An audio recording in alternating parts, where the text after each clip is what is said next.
in when I was leaving, so I was like, okay. Is that all for the Like his final tonight and a final Friday. It's on the lousy basket on the floor. Tonight's is till 3-hour final. It starts at 7:30. Oh my gosh. He only needs a 50. He only needs 50% of that. But all we get is, I said, can you do this? No, I'm just you have to get 50%. Shut up. You can win 50. Did he even go to the? He went to the Chiefs game. He did. Yes, he took time out for the Chiefs game. And I bet they got home late from that too. So 2 overtimes. Well, yeah, but I mean, relatively, I guess compared to us.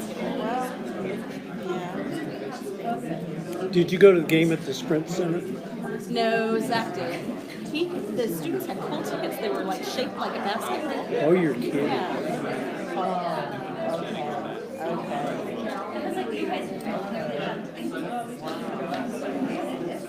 Hey, Bob. Who's sitting next Did to you you? go buy it? Well, I don't know. I just no one's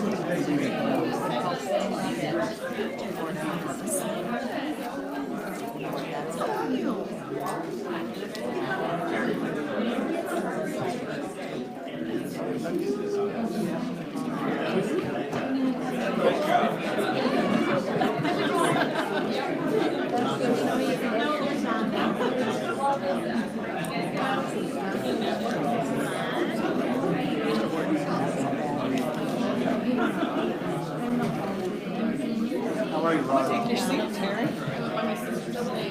You ready for overtime? Yeah, I really. Hi. So it was fine when I picked it up from my well, I just wanted to see no, I have to. Because you don't have to. I hope I got connected. I hope I stay connected, put it that way. Warmer. Okay, then why? Which makes going to cold games late season. I understand. You could go just Yeah. they spend 2 days sitting down at 35. And so somebody I know. Yeah, great. So somebody didn't get to participate. Good. No. Glad to hear it. Yeah. You don't think they'll get somebody else? No, we don't. I'm on that, usually. Yeah. Thank you for the card, Sherry. John, how are you? I'm well. How are you, Frank? We didn't plan to connect. Can't believe it's already here, though. I'm like, what's this? No, we didn't, but we've got the stripes going. Yeah, but I have It's like 2 weeks. The purple one, yeah. That's insane. This is the purple one. Oh, I have a-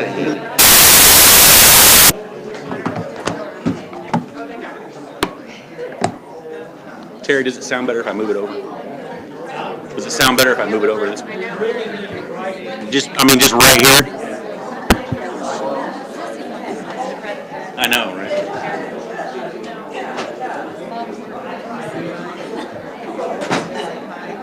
Sherry's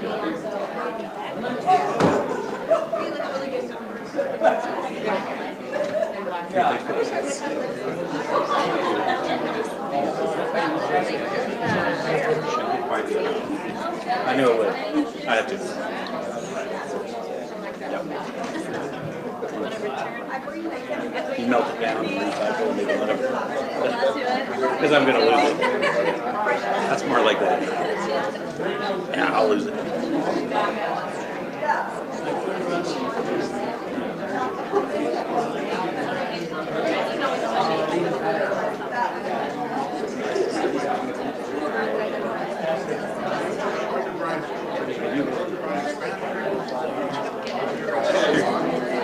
You're driving.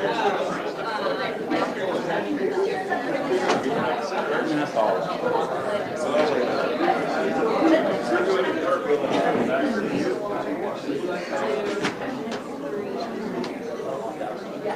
Done. So one of your kiddos performing at Arjun. Yeah. I did read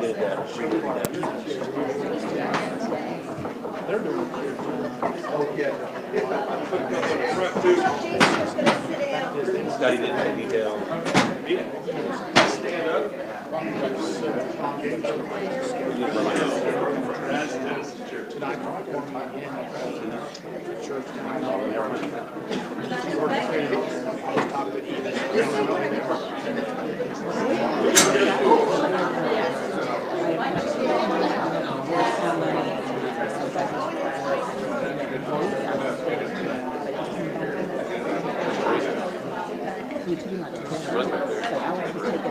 Went down that way. Let's see here.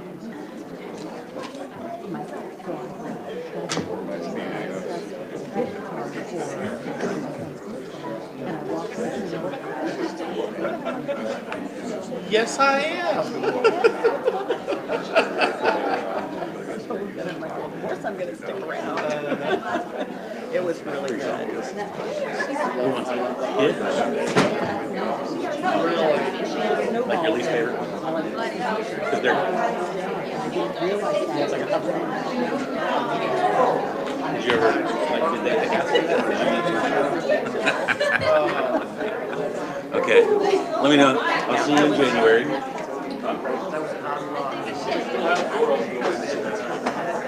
Yeah, what can go wrong? No, yeah. How old are they? Oh, yeah.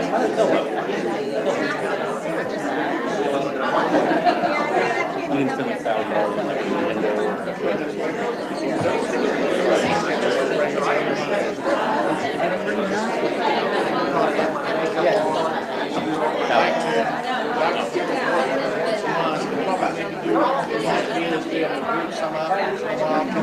Oh, nice. Well, he must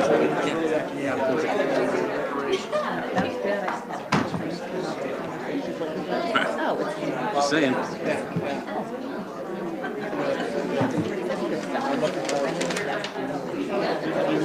Oh, yeah. Well, we did initially. It used to be at the mall. Yeah, the board game version.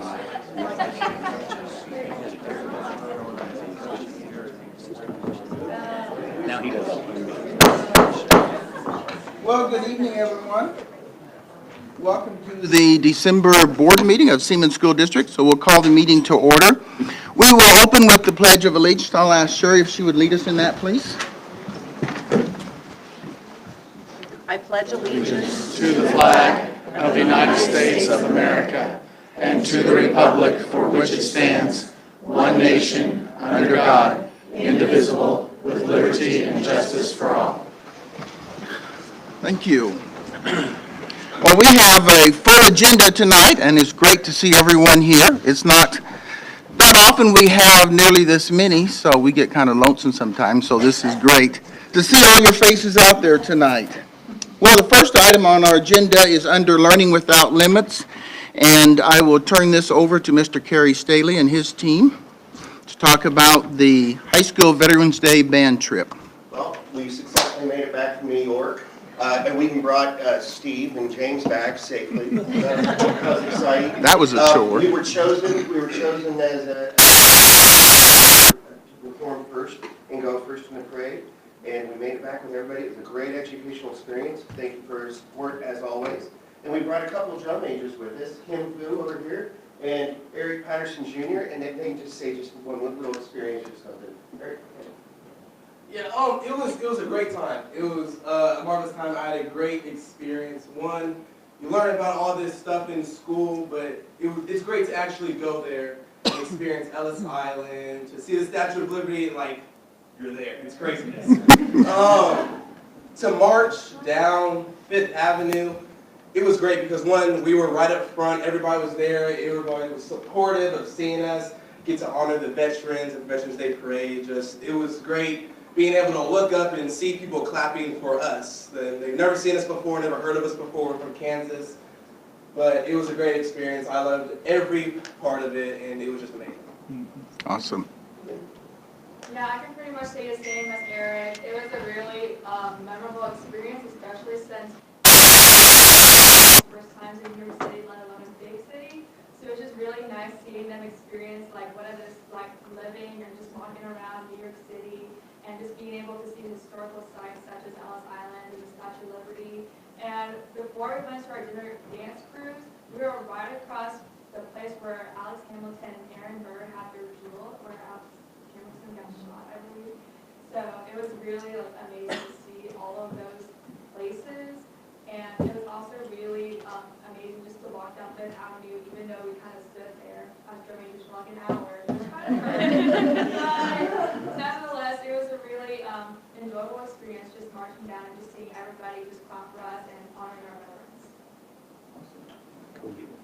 Thank you very much. And I wasn't able to be there, but was able to see the stream of it, and it made us very proud to say, those are our kids out there. They're doing a great job. They're representing Seaman School District and the state of Kansas very well. So let's just have a round of applause for them.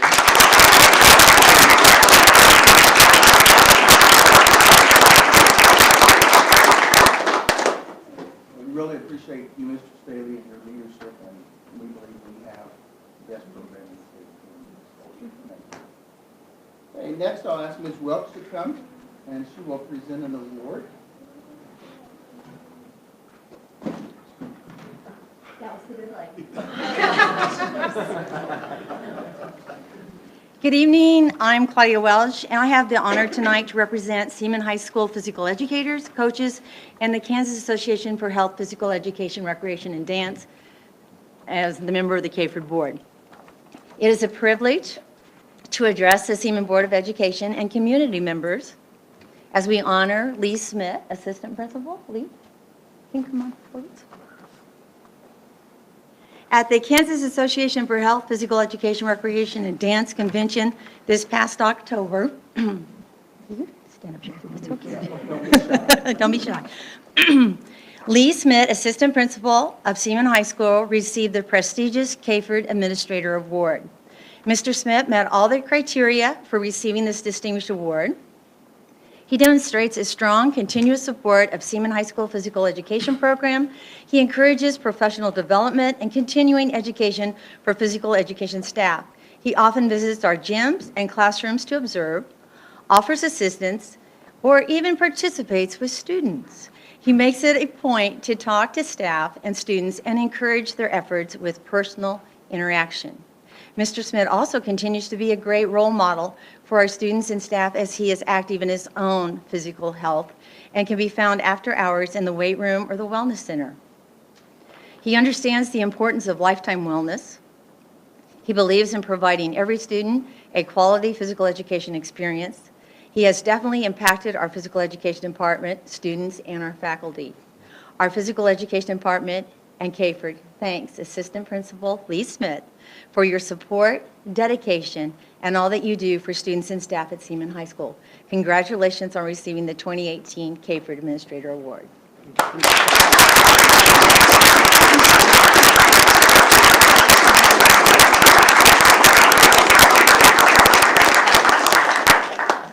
And we actually have an award for you.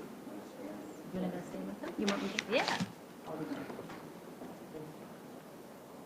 Thank you. All right, thank you.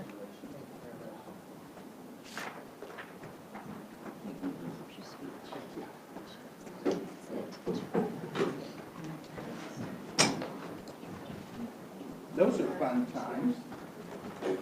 Okay, now at this time I'd like to ask Mr. Dietz if he would come forward, and we have some other folks we want to recognize tonight.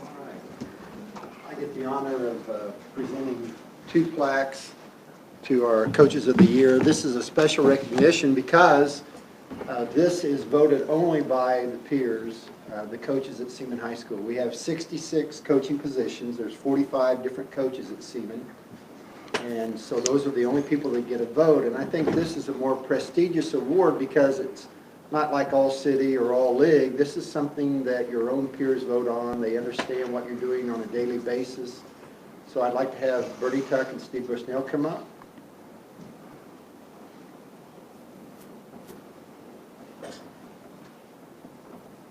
Bernie was voted our Assistant Coach of the Year. He's been the Assistant Boys Swim Coach for the last 3 years. and they were state champions. And also, I see Rod Garman back there under the tutelage of Rod, and had an outstanding year, and probably, I don't know, almost doubled the score on second place team. But congratulations, Bernie. It's a great honor, and here's a nice plaque for you. Hey, you know I'm going to want this back because we want to do this at a basketball game too.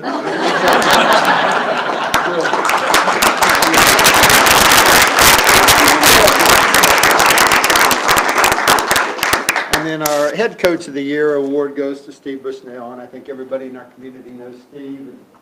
Steve's won 8 state championships at Seaman High School. He's I think anytime you mention a sport at Seaman, baseball comes to mind as the top of the list. He's been at so many state tournaments and won so many games that it's hard to measure anymore what you've done and what you've done for our community, and we really appreciate it. Some coaches you just want to hire and just kind of stay out of their way, let them do their thing, and Steve is one of those people. So congratulations, Steve. Thanks.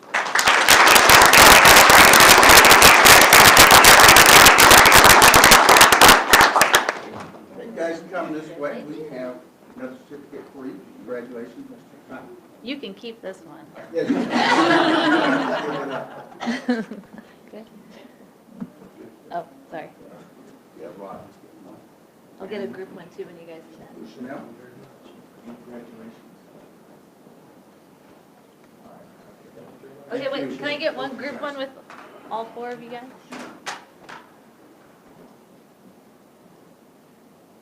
All right, thank you.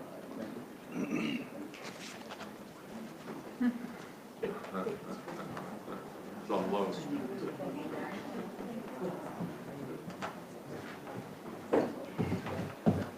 We could do this all night. I like it. Yes. Okay, next we have some more recognitions. We'll ask Ms. Kramer, Ms. Fernanda Flores. Right, this is the Horizon Award program through KSDE. We have 2 representatives here tonight. This is a regional award, so for each of the 4 regions, they select 4 elementary teachers and 4 secondary teachers for a total of 32 winners. We did have an elementary winner last year from Logan Elementary, so we're hoping we can continue that tradition and have at least two more winners this year. Ashley Hughes, if you'll come forward, is our elementary representative for USD 345. This award is for second-year teachers. You nominate second-year teachers who had a very successful first year. Ashley teaches second grade at Logan. She had a very successful first year last year. She did her undergraduate work at Fort Hays State, and she has 2 children in our district, did her student internship at North Fairview, got her first official teaching job kind of in the summer, a little later than normal at Logan. Some of the highlights from last year and why she was nominated is that she took on some blended initiatives before ever being in the blended cohort. She very technology oriented, but her greatest asset is that she builds strong relationships with kids and families. Actually had a parent write a letter for her nomination as well. So she has very good culture in her classroom. So we hope that she wins.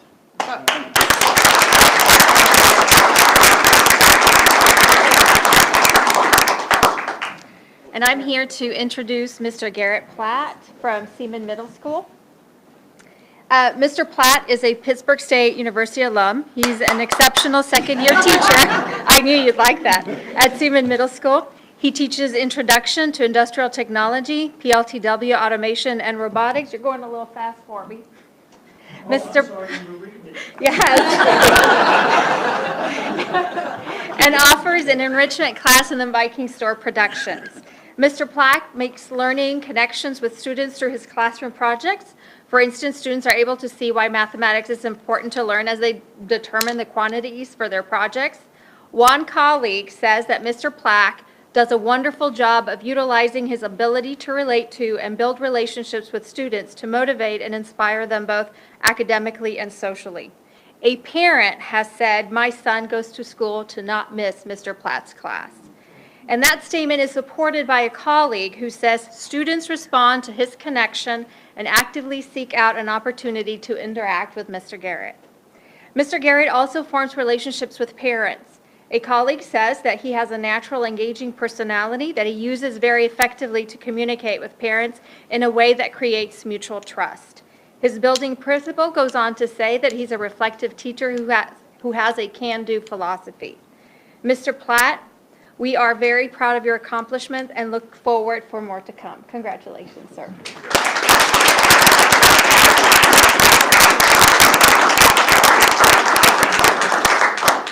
And we have certificates for you, Ms. Hughes. Let's do the principal. And the principals are here. The principals are here. You want them? She's the one in there. Ready? Okay, thank you.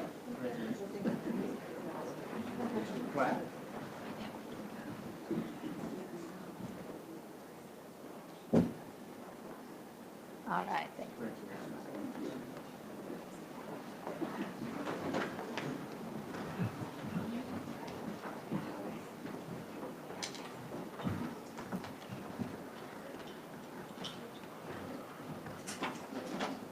So folks, if you wonder why we as a district put the largest percentage of the additional funds that we received into teachers' salaries, you don't have to look too far, because those are two folks right there. And we want to be able to keep and retain good quality teachers. So they are certainly worth it. Let's appreciate them again.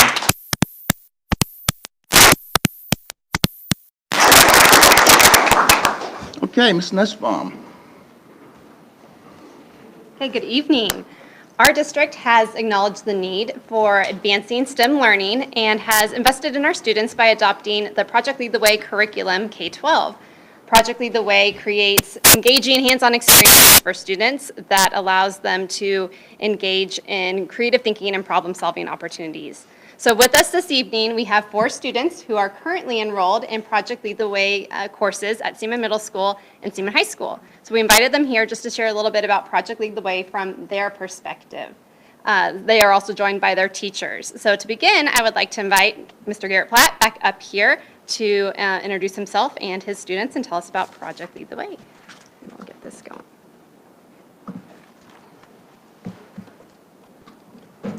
Well, she's getting this ready. I feel like I'm just set up for failure now after that long introduction from earlier. But my name's Garrett Platt. I'm the 8th grade industrial tech teacher and the new PLTW automation and robotics teacher at the middle school.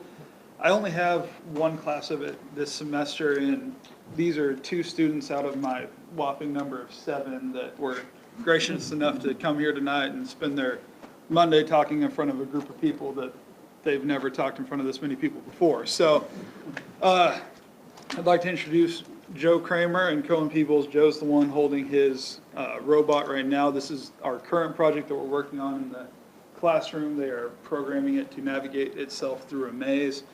But I've asked them a few questions, and I'm just having them answer them up on the screen. So I wanted to take automation and robotics because I wanted to learn how to build and program robots. An example of a project/activity I've done is we built a test bed which had sensors, motors, and wheels on it. This is how we learned to program basic tasks. My favorite part of the class has been using the Robot C software to program the test bed and robot. How could automation and robotics help you in the future? The use of robots will continue to increase in the future, and there will be a need for people who understand how to program and design robotics. I wanted to take automation and robotics because Mr. Platt is a good teacher, and I also wanted to learn more about robotics. An example of a project/activity I have done is we're building and programming robots right now to navigate a maze. My favorite part of the class has been the blind man's maze activity where our classmates acted as the robots. How could automation and robotics help you in the future? This class has taught me teamwork as well as additional computer skills I didn't have previously. And again, I think we should give these two a round of applause for giving us our Monday night.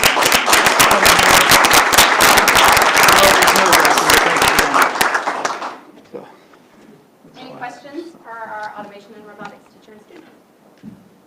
Great job, guys.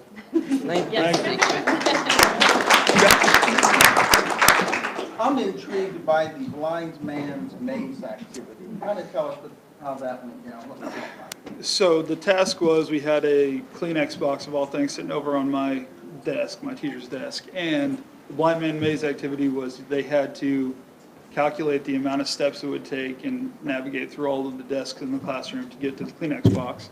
And so on test day, I'd take a student and wrap a blindfold around them, and they had to follow the instructions step by step, just as they would if they programmed a robot. So Very good. had a few kids walking to the desks, but that was, I added a little humor to it. Yeah, no casualties though. No. Yeah, yeah. Any All others? right. There's a lot of people, so I think I turn circles. Okay. Joe Cohen. You can take a deep breath now, guys. It's fine. Okay, next I would like to invite Mrs. Cassie Geis, who teaches Principles of Biomedical Science and Human Body Systems at the high school. Hi. That's great.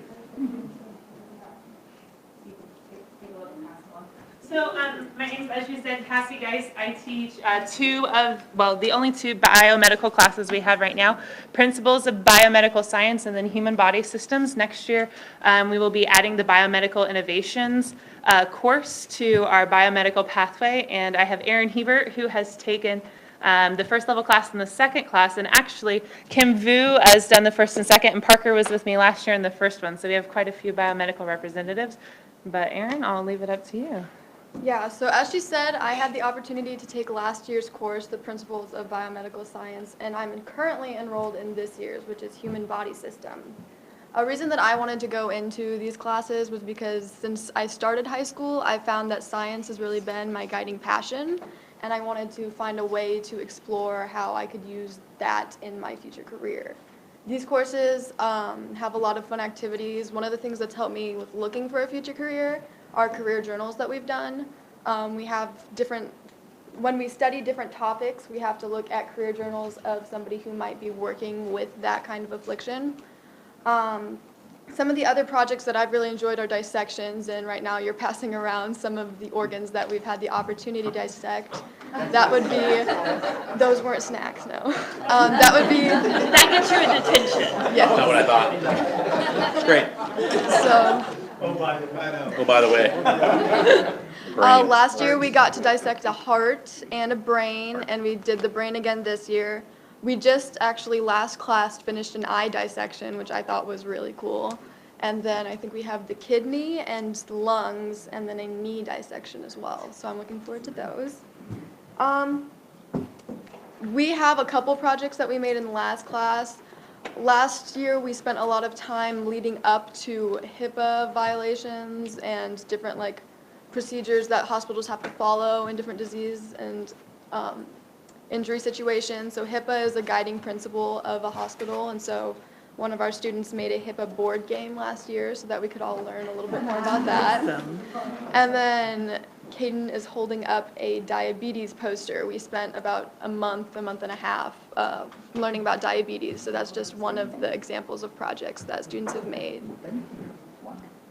My favorite part of the class has probably been the dissections, just because it's really cool to kind of see what's actually going on inside of your body. You don't really get a chance to see the inside of things. You can take apart machines, but you can't really take apart a person without getting in a lot of trouble, so. Yeah. But I've just really enjoyed these classes.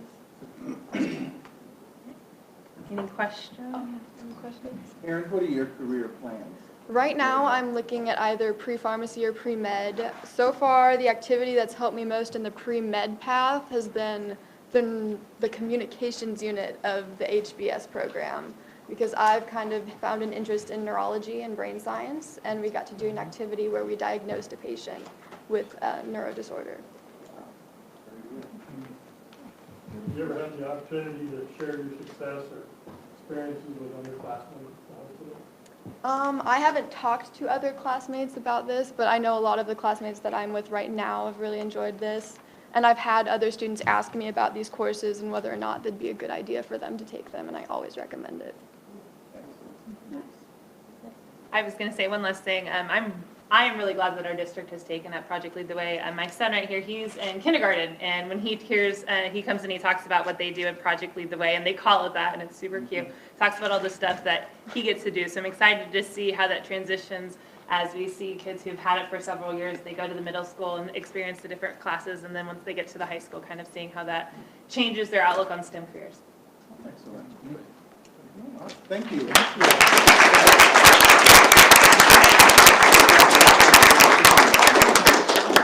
Okay, and finally, I'd like to invite up Mr. Don Kuhn, who teaches Principles of Engineering at the high school.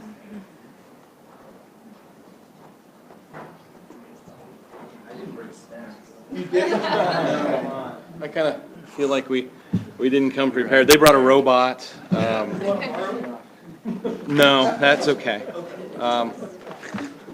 They brought posters and everything.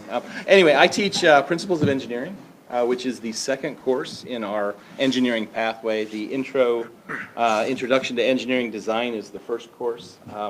In that course, the students, they use a lot of 3D modeling software to problem solve, and they learn how to keep an engineering notebook.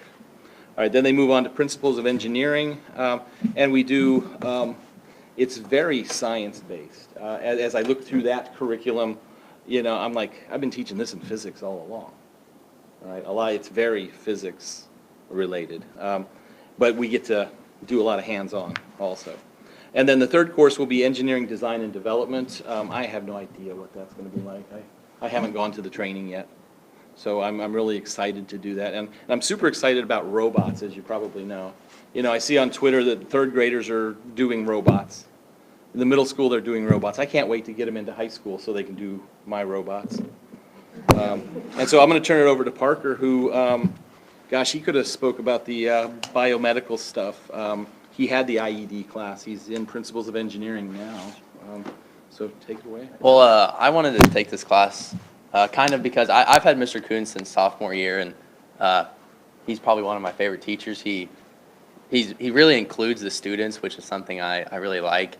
Like if I'm having trouble on, like right now we're programming robots, we're coding them to, like, we can push a button and it'll move something and we can code different stuff. If we're having issues with that, he's really good about that. But I just wanted to take it because it's kind of what I want to do in the future, not necessarily robots, but engineering of some sort, and it's kind of introduced me to a lot of things like that. An example, right, like I said earlier, we're doing an example right now where we have a bunch of different things, like their robot right there. It kind of looks like that. It has the big thing in the middle.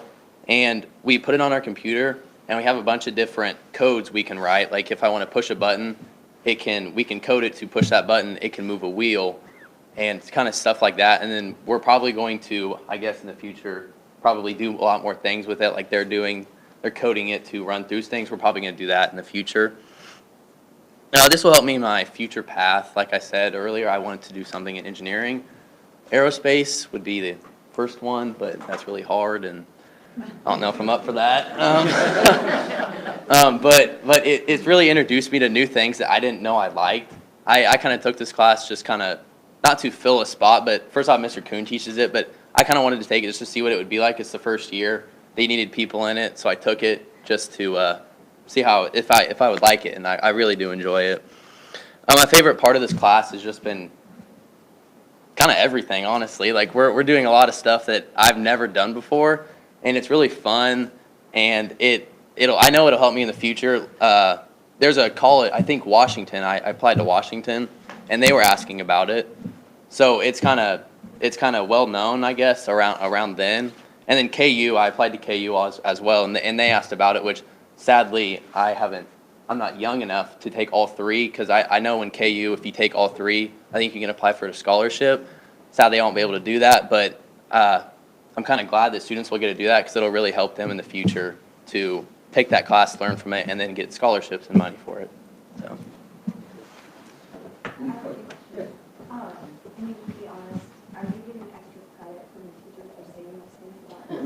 No, I'm not. I've had him since sophomore year. When I found out we were going to present to the board tonight, class startup, I said, I need a volunteer. And before he even knew what it was, Parker said, I'll do it. He probably thought he was going to get out of class and go to the office and make some comments. And I said, okay, I'll take you, because I know Parker's articulate and very, he speaks very well. So I said, all right, you're the guy. Here's what you're doing. He's like, oh. So. Thank you for sharing. Very good. Well, Parker, you mentioned Washington University. After my daughter goes to school and finished there. If you get a chance to go see the campus, please. I plan on it if I can. You will love it. It's beautiful. Yeah. It's a great school. All right. Any other questions? Thank you, Mr. Toon. All right, thank you. Parker.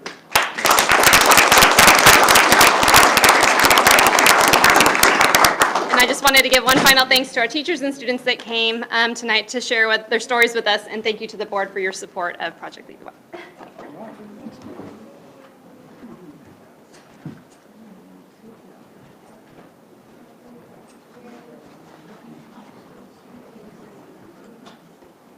Now I get to do a presentation on my own.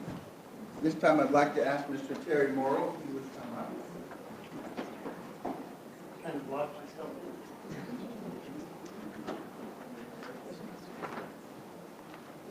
Well, Terry has been our Director of Technology for over 25 years, is that right? And Terry was one of the first, if not the very first, Directors of Technologies in the state. And it's kind of funny, last weekend, I guess it was weekend before last, we were at our KSB conference. I'm going booth to booth, and there's some of these booths on technology, and I'm like, what district are you from? It's Seaman, you know, we have this name tag. They're like, oh yeah, we know Terry. Everybody knows Terry all across the state. He's known as Mr. Technology. So Terry, I don't know words to really adequately say thank you for your many years of service. You have seen technology go from here to there, and you've been able to adapt and roll with the tides and try to stay ahead of everything. And because of that, today I would say we have one of the best technology-rich districts in the state of Kansas, and I thank you so much for your leadership in that regard. Thank you. So, congratulations.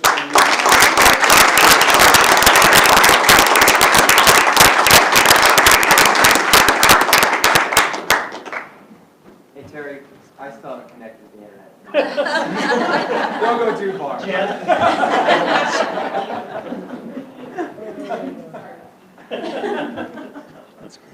Yeah, a number of years ago, I thought we were going to drive Terry crazy. We had gone to a NSBA, National School Board Association conference, and saw the many uses of technology and how students were being engaged and learning was taking place, and we came back and we're like, okay, we want to buy 1,000 laptops and 1,000 iPads and put them in force, and Terry rolled with the flow, and we got it done, and here we are today, and we haven't looked back. So again, thank you very much, Terry, for your leadership. Okay, sliding on down, next item is President's remarks. Speaking of the KSB conference, it was held the other weekend in Overland Park, and I was very thrilled to have every single one of our board members in attendance. Is that right? And when I talk to other districts across the state, some of them are like, well, we're lucky if we can get 2 people to go to the conference. They don't want to learn anything else. They think they know it all. They're not open to new ideas. So I'm glad that's not the case with your board you have at Seaman. Everybody is open to learn. Everybody wants to be able to engage with other board members across the state, wants to be able to go to workshops and see what's new and how we can better serve our students. A good conference. We had over 500 in attendance. Many good sessions. And I'll ask the board members if they'd like to share some of the sessions they went to. I helped with a pre-conference session on cultural proficiency, and I thank Danita and Becky for helping me get some. Went well. But any of the board members want to share about some of the sessions you went to?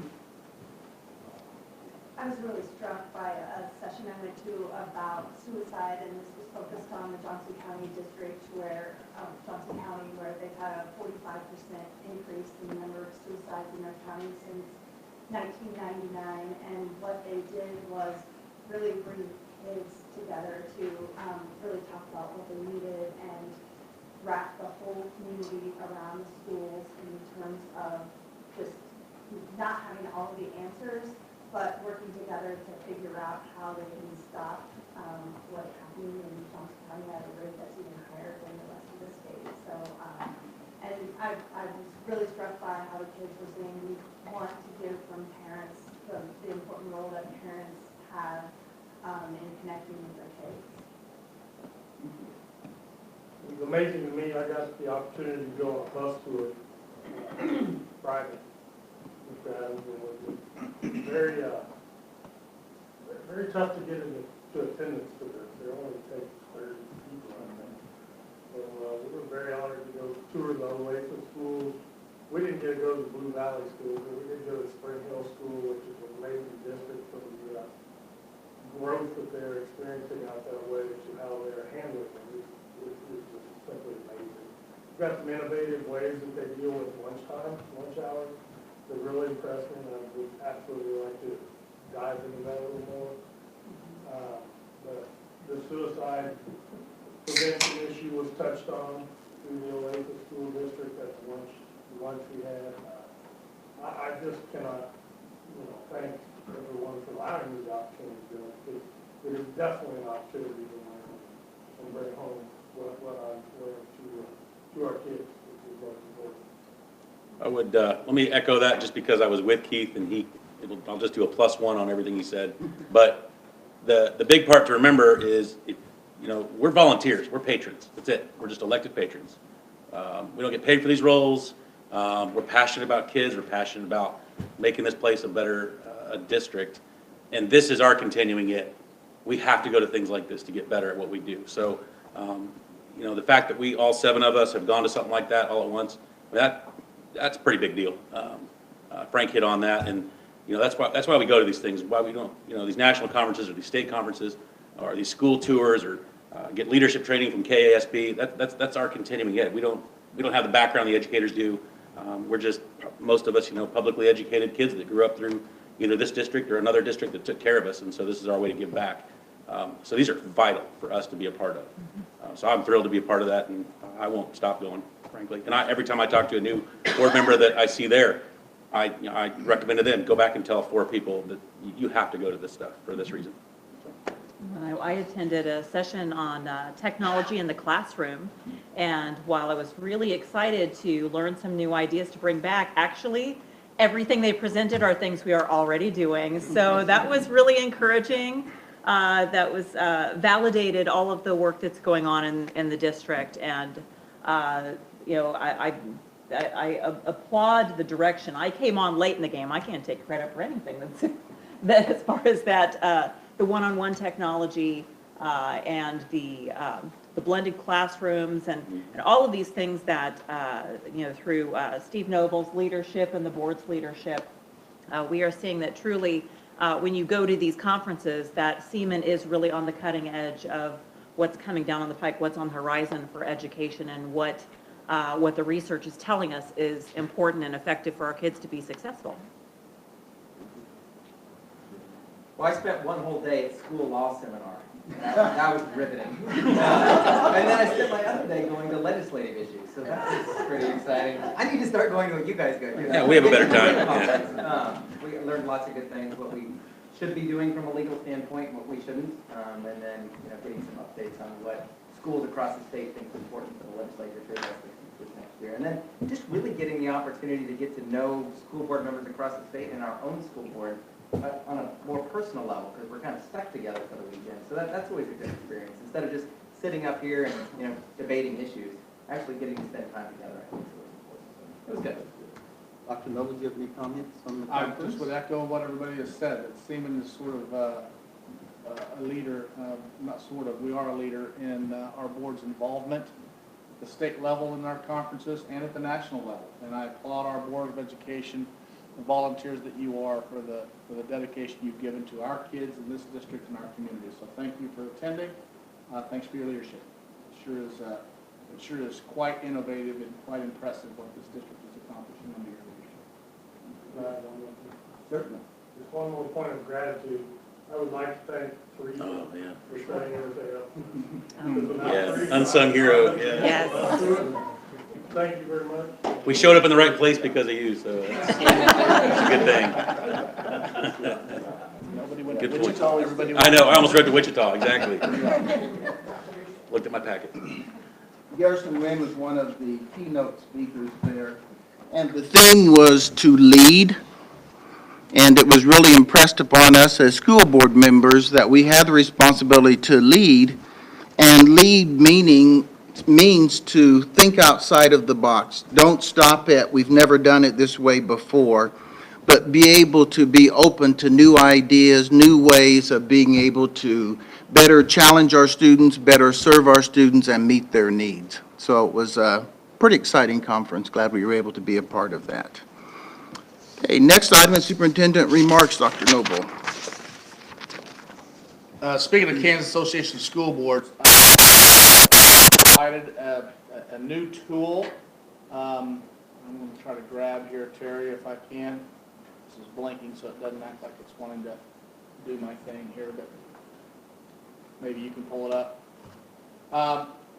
This tool basically talks about how the Board of Education spends our money, what they budget on, and how they expect this money to be spent. There is a budget document that we follow that requires us, state law, to properly code expenditures into certain areas that the state budget document requires. So if you go to this link that's in the board doc, and then at the top you'll see the USD 207. You can select that link, Terry, for me, and drop it down to USD 345, and it'll roll down. It's all the school districts in the state, so you can do a district-by-district comparison if you'd like. And then once it gets down to 345, you'll see it, once you get to that point, then there's tabs at the very top. It says select district pie chart, so we'll go to the pie chart, and it pulls up this particular chart here. And this chart is broken down by the state budget document and how this district spends their money. So you can see in this particular chart, 50.1% of the money is spent on instruction. So what does that mean? That's a very limited definition that says that 50% of our budget is going to teacher salaries and equipment and supplies in the classroom. In the classroom. Okay, so there are other pieces of pie around there that our board feels is very important to the overall child, the whole child approach to education, but it's not necessarily included in instruction. But many items like media specialists, like counselors, like social workers, and other support staff, paraprofessionals and other support staff are not included. Well, paraprofessionals actually are included in instruction, but those other support staff I mentioned are not. Certainly bus drivers are pretty important to getting our kids to and from school. Certainly paying the light bill is pretty important to keeping lights on in air-conditioned buildings and heated buildings, etc. All of those are in other pieces of the pie. But let's go to the simplified pie chart now. And you can kind of see what KASB has done here is they've taken all of the instructional pieces that are around our kids, from the teacher to the support staff that I mentioned, with counselors, etc., and they put it in the brown chart. And when you look at this, there is direct support for students. We're spending over 73% of our budgeted dollars on direct support for students. And I think that's an important distinction for us to know about and speak about and talk about, particularly as we talk about the legislative session coming up. You can also see there that central office general administration is 3.7%, and then our buildings and grounds and operations, which are very important work that we do, is 22.7%. So that tool is out there for you to explore, to kind of dive in and take a look and see how we're doing compared to other districts across the state. And it's open to the public. Anybody can go in there and take a look at it. So, questions for me, board members?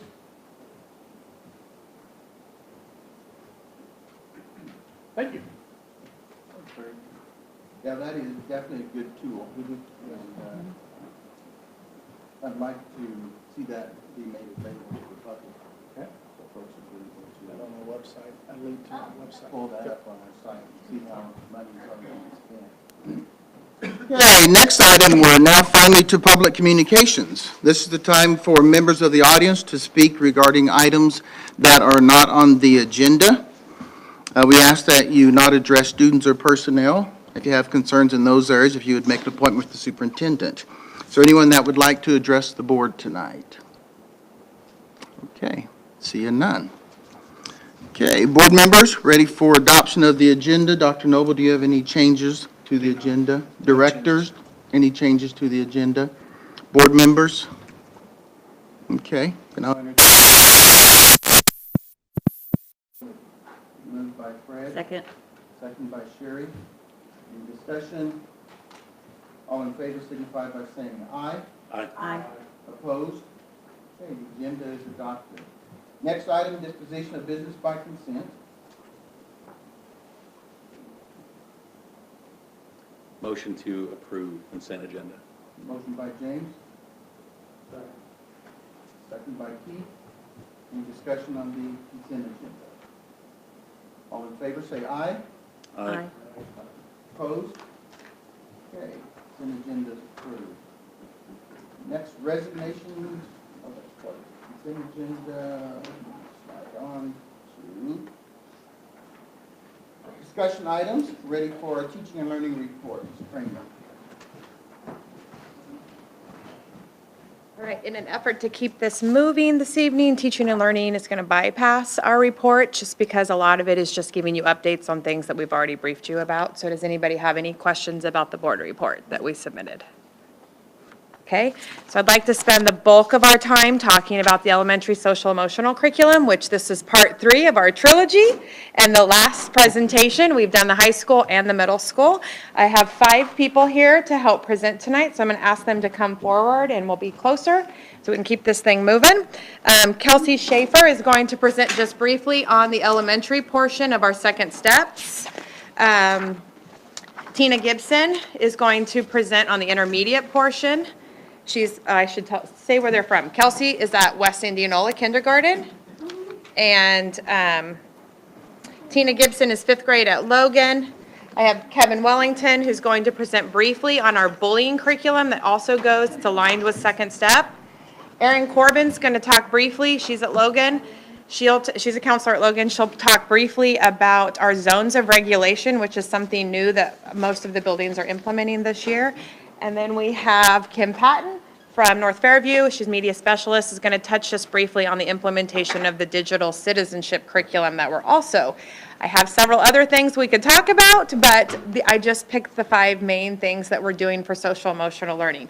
I wanted to start off briefly by just talking about how students benefit from social emotional learning from the Wallace Foundation. Builds better friendships, support overall well-being. I know many of you on the board already know a lot of the benefits.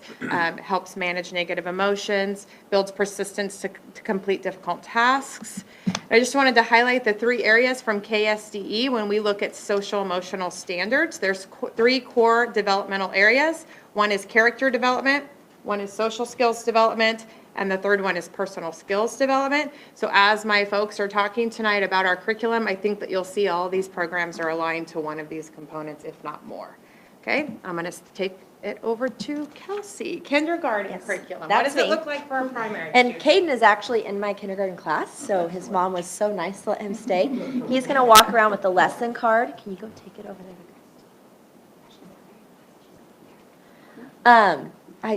Did anyone else catch that Becky said, I'm going to briefly talk? I talk a lot. So this isn't, I said, give me the wrap it up sign. Evidence-based social emotional learning program. It's shown to decrease problem behaviors. It promotes school success, self-regulation, and safety and support. It is a K through 5 program, but it's not grade level, but it has grade level specific products. Each building does have a specific time that they teach this weekly, so I encourage you to reach out to the principals if you want to see it in action. I know ours is at 9 o'clock in the morning. We start our morning with Second Step. So these little people, they have big emotions, so these are really important steps to take so that they can learn how to regulate and also describe what they're feeling.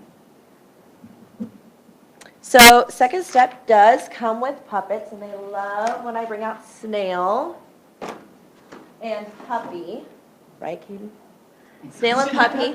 They also always have little scenarios that happen with them, and then it gives us time to talk about it with the students and present scenarios that they might experience and to show them how to properly deal with that. So one of the things that we talk about is attentoscopes.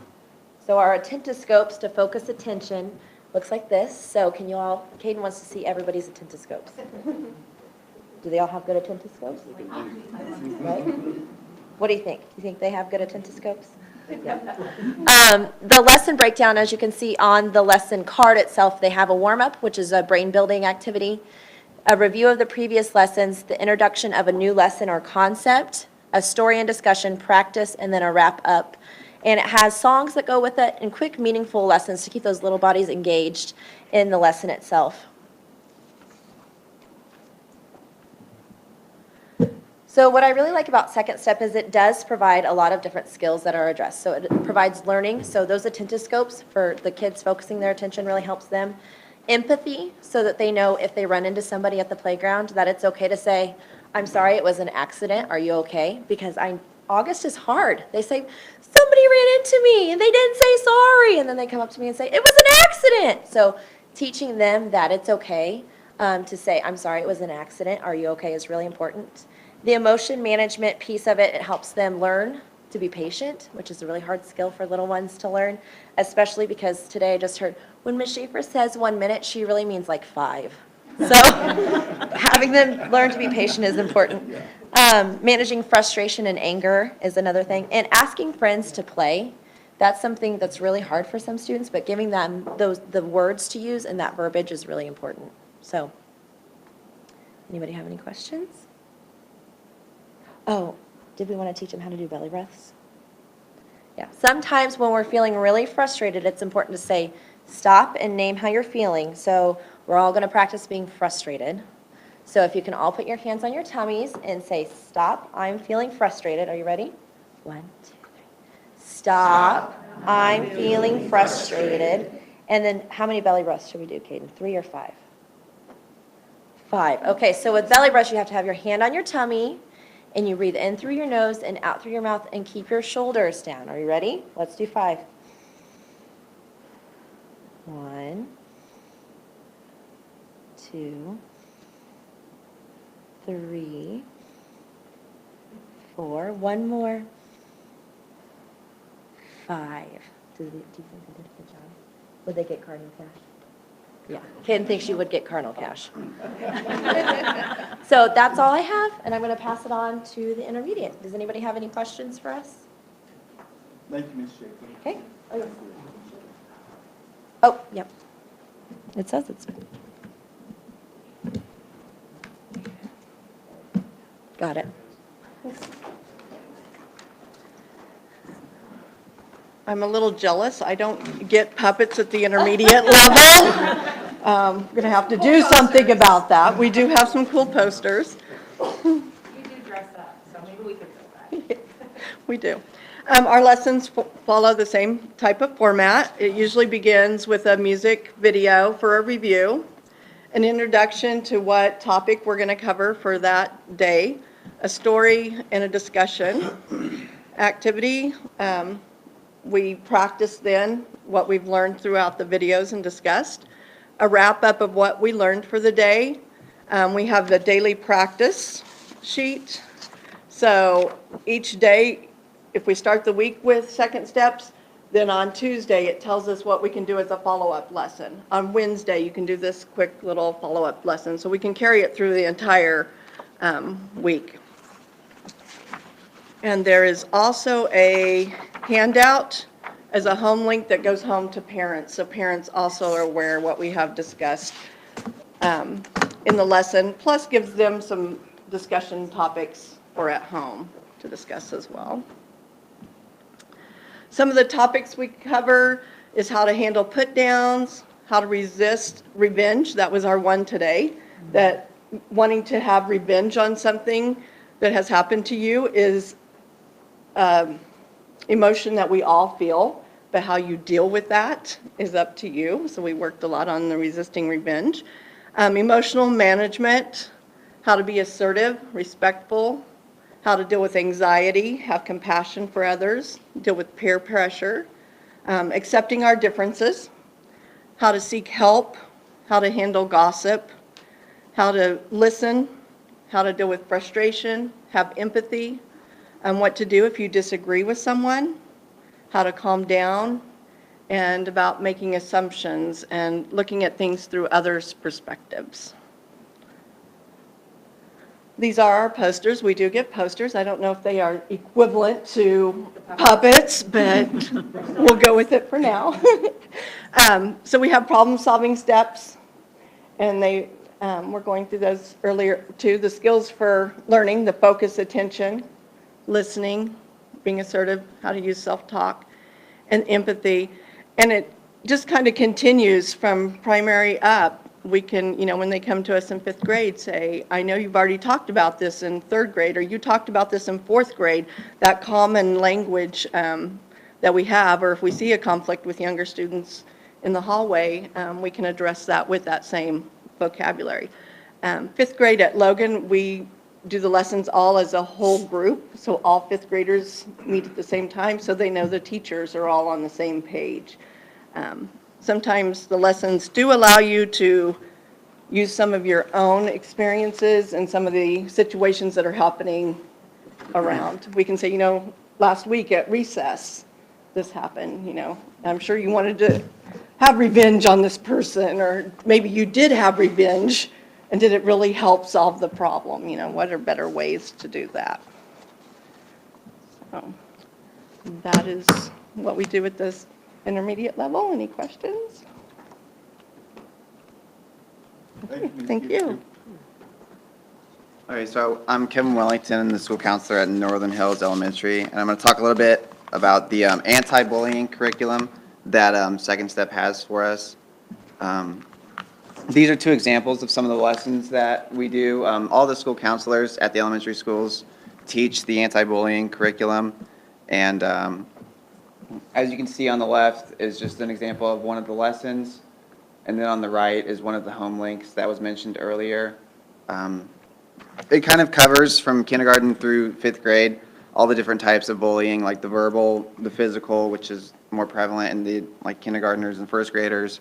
And then in 4th grade, it introduces cyberbullying, and this might be the first exposure to some of these students, what cyberbullying is. And I know in 5th grade, it talks a little bit about kind of relationships and gender and how you are supposed to treat the opposite sex and how you're supposed to kind of interact and what is too far and hands to yourself and things like that. It's set up in line with the Second Step curriculum, so when students come into my counseling class, they kind of know what to expect. They know that we're going to talk a little bit about what we're going to do, then we're going to listen to a story. And listening to a story every lesson I think is great. For some of the students that don't experience bullying, they get to see what it looks like. And so when you go back to talk about it, they have sort of a foundation that they can build off of. Hey, do you remember in counseling class when we saw so-and-so be hurtful with their words instead of just with their actions? And it gives students just kind of a, like I was saying, a foundation of what to look at. And on the right is the home link, where students are encouraged to take home with their parents and fill out and kind of talk through certain things that they learned. The positives about the curriculum, as a school counselor, I really love that every student has the same language. Like a kindergartner reporting bullying is going to sound the exact same as a 3rd grader reporting bullying. They have a phrase in there. It's, I need to report bullying. Super simple, but students get that language and they can come to you and say, Mr. Wellington, I need to report bullying. And then I kind of know that they already have the knowledge to know that it's bullying and not a conflict. And that goes into my next one is, it's a clearly defined definition of what bullying is. I know in my world, bullying is one of the most used words and phrases. I hear it a lot. I hear it from all types of students. And this kind of gives us a clear definition of what it is, what it looks like, and how we can kind of prevent bullying. With the Second Step, it reinforces learning. In one of those posters that we saw, you saw assertiveness and empathy, and in the Second Step curriculum, it talks, or in the anti-bullying curriculum, it talks about what it means to be empathetic, what it means to be an empathetic bystander, how to stand up for somebody. It kind of just reinforces everything that they've learned in the classroom in my class. It is relevant to today's learner. Like I mentioned earlier, it talks about cyberbullying. It has students with exceptionalities. It talks about how to stand up for someone with exceptionalities. It talks to kind of how to treat people with exceptionalities. Because for a lot of kindergartners, it's kind of their first exposure to students that might be a little bit different than them. And it just reinforces the lessons they're probably learning with their teachers. Lastly, it has a staff training for all staff members to know what bullying is, what it looks like, how to try to prevent it, and what it will look like if a student comes to you saying that they're being bullied, and kind of how to interact. And on the right, I just have a sample bullying report form. It just kind of goes through all the steps of when a student reports bullying to myself or a teacher. This is kind of what to fill out, and this is straight from the curriculum. So all of the elementary schools have this exact form if we all use the same one. That's all I have for that. I think Aaron Corbin's going to do zones next. Do we have any questions? Are we good?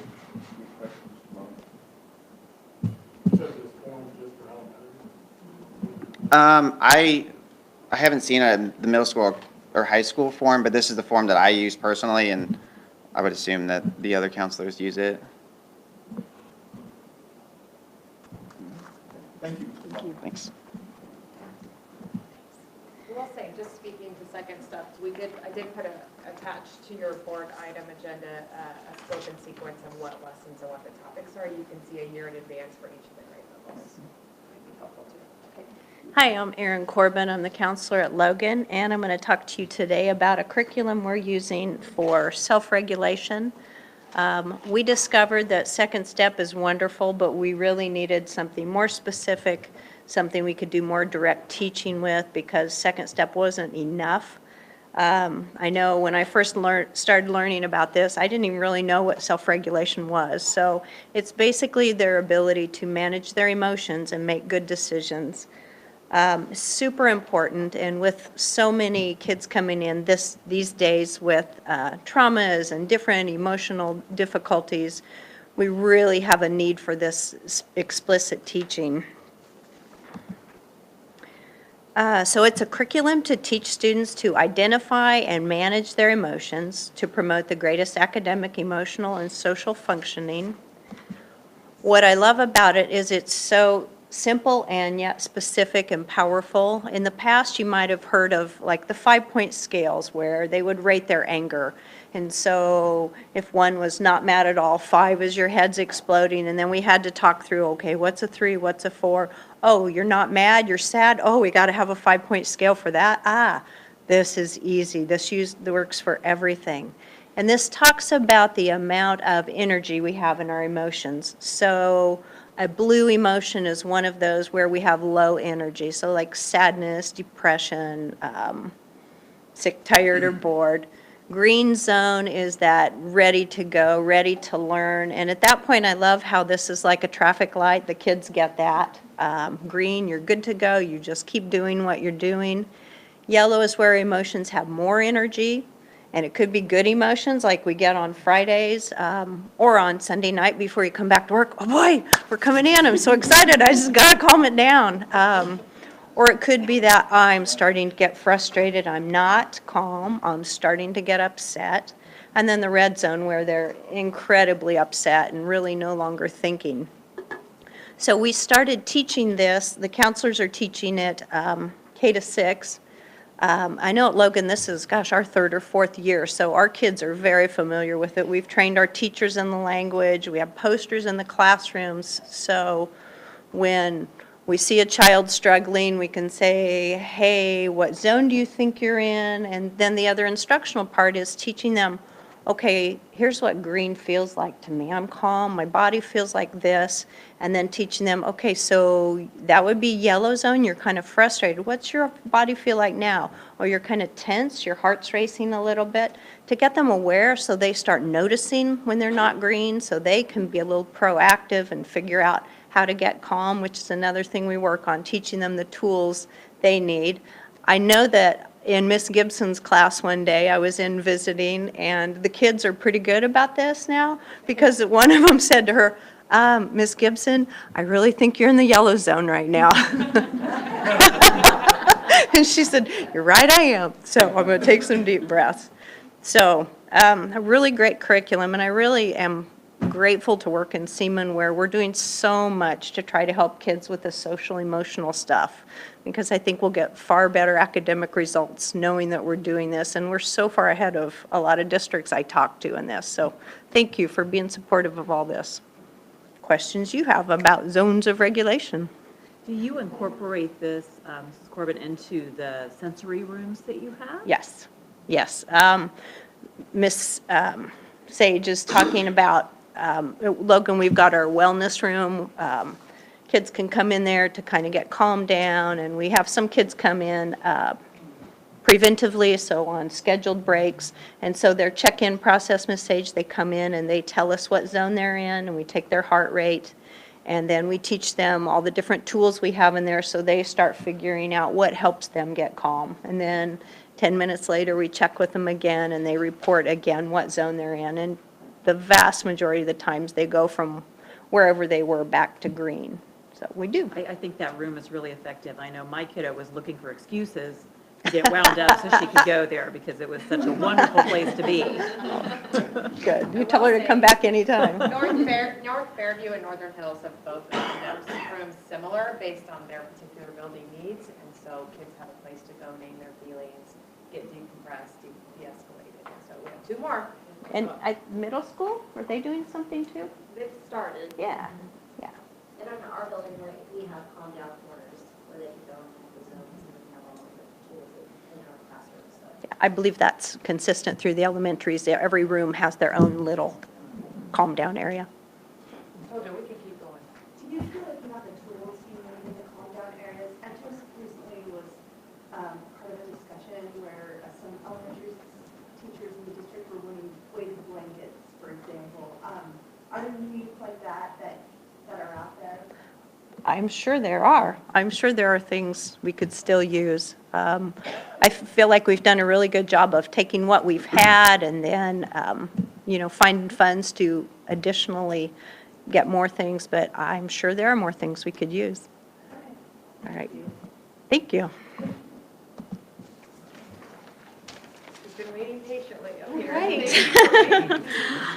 Hello. I'm the K through 6 librarian at North Fairview. And to go along with the social emotional, we throw that wrench in of technology for the kids. And that's something that, that affects nearly every one of our kids, even starting at kindergarten. So in the library, they come to us once a week for their library skills, research skills.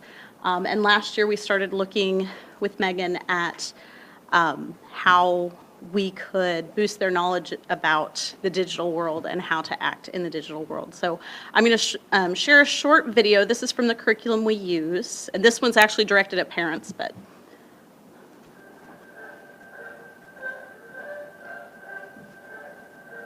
My name is Justin. I'm 9 and a half. And I have an iPad, a computer. I also use my mom's phone sometimes. I watch TV and I listen to Sonos. Well, I usually have my media time on the weekends only. And I usually play maybe an hour in the morning. Then I might have 30 minutes watching TV. Then I might have breakfast. All right, so he says that it's mainly weekend time, but the studies that Common Sense Media has done show us that children under the age of 8 spend almost 2 hours a day with screen media, and his age group, 8 to 12, that time increases to 6 hours a day. And so kids aren't sitting on the computer playing solitaire by themselves. They're using Snapchat, they're using Instagram, they're using things that connect them with others. I know I have kindergartners that are playing Minecraft, Roblox, Fortnite, where they're online chatting with people they don't know. So that's the norm for kids, and I know most of you have kids about his age. So The studies also say that the average age for a child to get a smartphone now is 10. So please don't tell our daughter that because she still doesn't have one. But she'll come home and say, all of my friends, and she's right. Whoops. My name is Justin. I'm 9. The kids that I see in her class do have. An iPad, a computer. I have. We don't need to hear him again. There we go. All right. So we went to Common Sense Media, which is, for the most part, a free online curriculum. They have parent resources. They have teacher resources. It's a fabulous website.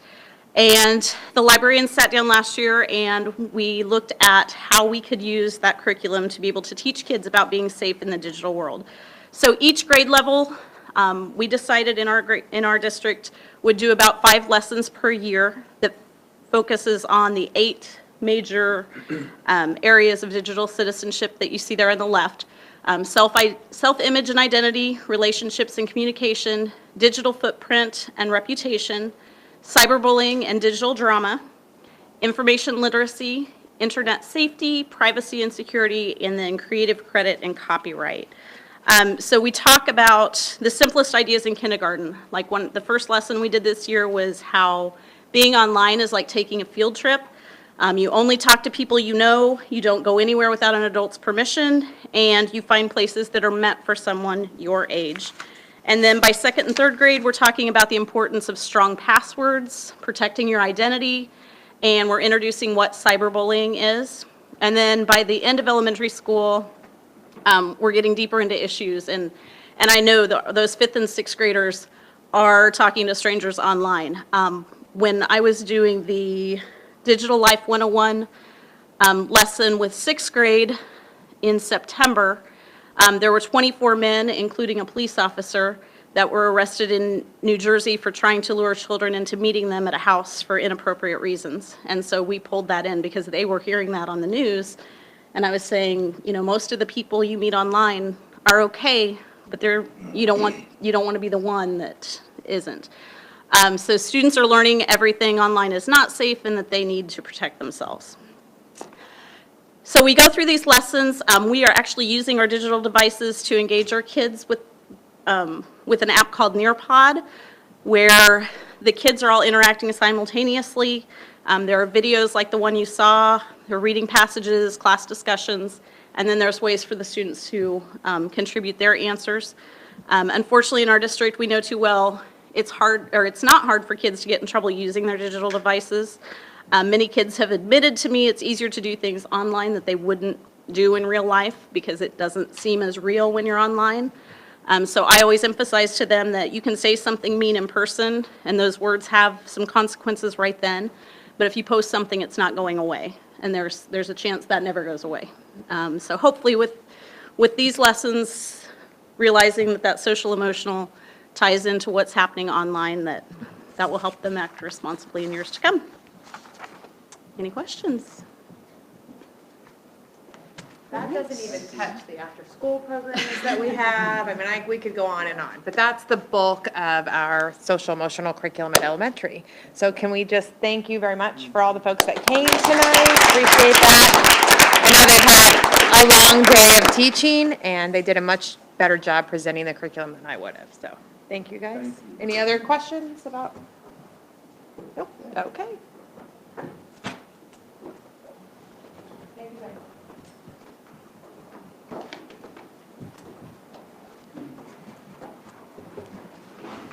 Good evening. Your secondary director is here to walk you through our program planning guide this evening. But before I begin, I would like to remind you of our mission statement, because when we look at this planning guide, I want you to see our mission statement represented in it. We very intentionally sought to add classes and pathways that led us to that mission statement, and to get rid of things that would not lead us to our mission statement, and to edit those courses that needed for us to give them a little facelift so that they could send us to through our mission. And so I read, prepare each student for lifelong success through strong and healthy relationships, and we heard a little bit about that with our elementary school presentation, rigorous and relevant learning, a responsive and caring culture that maximizes student talents, aspirations, and community contributions. So it is my hope that as we go through this program planning guide, you're able to see all those elements represented. And we'll start with middle school. You had students here last month presenting on that leadership kind of pilot they had in their FACS class, and the first class they're adding is that representation. The next one, I get jitters on just thinking about it, civics. Civics is back. And so we're adding a course for 7th and 8th graders. It's an elective class. The only edits, we used to have computer applications. Well, it's getting a facelift courtesy of Project Lead the Way courses. Our students are going to engage in 2 courses, AP Creators and Computer Science Innovators and Makers. So we're on our way to strengthening our computer science programming pathway, as well as lighting a fire under our little programmers at the middle school. Spanish 1 is getting aligned to the secondary curriculum. And then National History Day, we're turning it into a 1 or 2 semester course for students. Some of our students are not interested in competition, but they are interested in learning about the people that have contributed to our larger community. And so we want to make sure it's flexible and open to all. So we're changing it to 1 or 2 semesters. And that concludes the middle school. If you have any questions, I'll entertain them. The high school, oh boy, we are adding rigor to our school. We're adding AP Language and Composition. We're adding the College Intro to Literature, which is a dual credit with Washburn University, and a new course, Senior World Literature, to explore different genre. We are moving into a space in which students will have choice of the literature pieces that they engage with, as well as anchor texts for the classroom. In social studies, we're offering our very first AP course for 10th graders, AP European History. So our students in 10th grade are going to be able to have access to rigorous courses designed by college professors and experienced AP teachers. We're adding the College U.S. History, Washburn Dual Credit, College U.S. Government, Washburn Dual Credit. Those used to exist in conjunction with AP courses. However, AP is no longer encouraging dual enrollment because it does not parallel the curriculum that Washburn University designs. College Board designs their curriculum and they intend it to be their curriculum. Washburn University designs its curriculum and they intend their curriculum to be taught, and our teachers are caught in the middle because not all pieces intersect 100%. Mathematics is seeing 4 classes added to be able to add Tier 3 interventions for students. Some of our students may have gotten to the high school with a foundation of things like number sense missing, and so we're trying to put in strategies, much like we did reading strategies, in order to help the students develop the skills that we're missing. We're also adding a course called Recitation. Any of you took college algebra in college? You may remember that when you were enrolled in that level of class, there would have been a class in which TAs would help the student after the lecture. So that's the concept that's here. We have students whose ACT scores do not allow them to enroll in Washburn dual credit college algebra, but they want to get to college and they need to get through that college algebra course. And so the recitation class is that second layer of assistant for the student, and it starts with the college prep class. So student, a senior, is enrolled in college prep first semester, and if they really want to get to that dual credit college class, they may need help, and this class is there for them to decide whether they're going to take that help or they're going to be able to do it on their own. This support will go into second semester. See, the college prep class is there so that Washburn allows our students to enroll in the college dual credit. because they need a 22 in their ACT. Some of our kids don't have a 22 in their ACT. Some of them are not great test takers. They might have a 20 or a 21. Well, if they take the college prep class, that lets them go in without the ACT score needed. However, some of them might still need that extra help to get through that dual credit college class, and there's where the recitation comes in. College algebra is a gateway in college, and the supports that our students find in college are not as great as the supports they can find in our high school. So our students are more likely to do well in our dual credit class with the love and care of our high school teachers and with the support of these classes than they are when they're kind of in that bigger institution. So we're putting these in for students to select in if they need the support to get through these credits. Yes, ma'am. Question here. Yes. Okay, on the college prep algebra recitation, let's say, for example, a student had taken their ACT their junior year. Yes. Let's say, as the example you mentioned, let's say they get a 21 in math. So they're starting their senior year. They could take the prep algebra recitation and the college algebra recitation together, or they would take one semester and one the next semester. How would that work? They would dual enroll. So they would take first the college prep, and if they feel they need more support, they'll enroll in recitation as well. Okay, If but they- both would be at the beginning of the semester. First semester, fall. And once college prep is complete, they can slide into the dual credit, Second semester. the second semester. Yes. So how do we help teach students the skills, because math doesn't end in college with college algebra. How do you teach them the skills so when they are in an environment where there's less support, that they're able to be successful in that kind of environment? Well, for one, we'll develop the skills of being able to know how to ask for help and that there are other places that one can go. For some of our classes, college algebra is the peak course.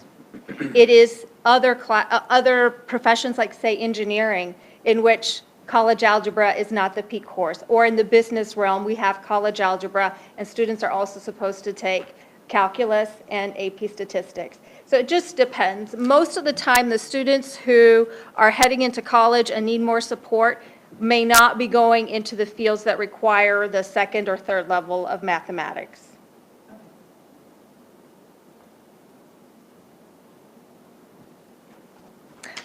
All right, moving on to our pathways. Our computer science principles that we've been offering for a couple of years now with Project Lead the Way happens to have an AP component. The Advanced Placement College Board has partnered with Project Lead the Way to ensure that the pathways offered by Project Lead the Way remain rigorous enough for our future engineers, scientists, and doctors in the field. And so they offer an AP component. We'll be offering that to our students. Our students are going to continue to enroll computer science principles, and if they so choose, we can turn it into an AP within the class by adding the project component that AP has offered with Project Lead the Way. We are creating practical law, which is going to be working in concurrent with another class, and that allows us to complete the pre-law assistant pathway that you see in page 11. We're getting rid of Visual Basics, and we're adding the JavaScript classes. And in speaking with Ms. Mumford, the Java classes allows our students to use the devices that we've already given them. We don't have to mess with the Windows operating, and the pathway that the Visual Basic used to belong to has dropped that class. So we have caught up to where the pathways need us to be. That's fantastic. And we're adding the cybersecurity. We've been promising you that we're going to continue strengthening our program in the computer science. We'll be adding cybersecurity in 2 years. Any questions on our additions? That was all additions. Moving on to page 12, things that we're editing. Here at Seaman, we're very intentional in the decisions that we make. And we have a course called Seminar that is missing intentionality in just the title of the course. What do we do in that course? Our students learn about social emotional issues. They learn about security and digital citizenship. And they talk about their individual plans of study. How do you define that with the word seminar? You can't. And so we are changing seminar to career and life planning. We continue to do the great things that we're currently doing, but we're shifting our mindset into a very intentional time in our buildings. Because the dual credit and AP courses have to be split, what you see in the next few pages is the consequence of that. Putting course numbers to the AP courses that used to be dual credit as well. And so that's what you see there. As well, on page 15, Math 1 Honors, which was a course in the freshman class. Despite changes last year for the honors courses in the 10-12 side, our freshmen continue to offer the extension of the honors program during seminar class. Well, seminar, or should we call it life and career and life planning, is too important to miss. And so we're going to offer Math 1 honors exactly how we offer honors in mathematics on the 10-12 side. And then, of course, we've got AP Studio Art, which you approved, and so it's going live. Other courses that you approved last year are going to start this next year, so they appear here. All we're doing is removing the paragraph that said it's going to be offered the next year, as well as, per the request of our PLTW biomedical teacher, adding a prerequisite in the grading scale of C or better of the previous courses.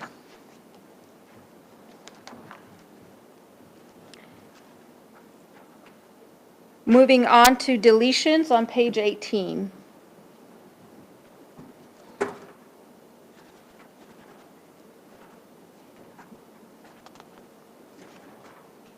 Any questions? What's the timeline for this? What this? Like the approval of the, So you read it today, you'll be up for approval next month. Students are going to be enrolling in February. so the action is in January? January. Okay. On pages 20 and 21, you have a synthesis of our dual credits and our weighted classes, as well as the new outlines for the criteria for summa cum laude. Just a quick question. The top of 20, for example, the first one, college U.S. history / Washington. But am I right that that's switching to an AP course and not dual credit? We're offering both.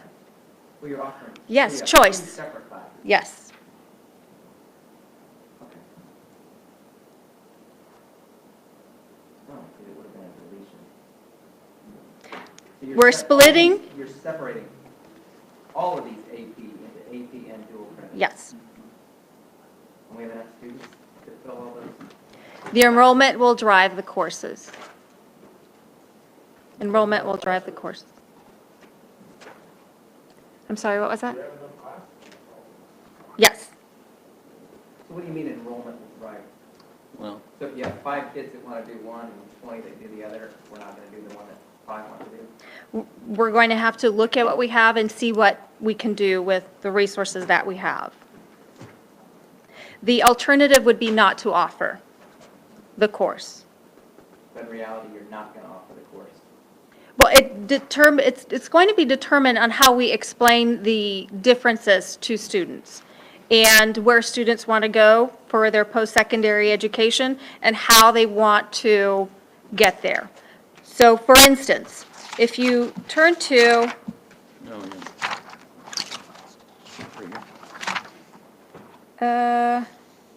if you turn to page 24, you could enroll in 4 courses at Washburn University for 12 credits at $1,752, Or if you're a student who is determined to work hard in an an AP class, you could take 2 classes for $188.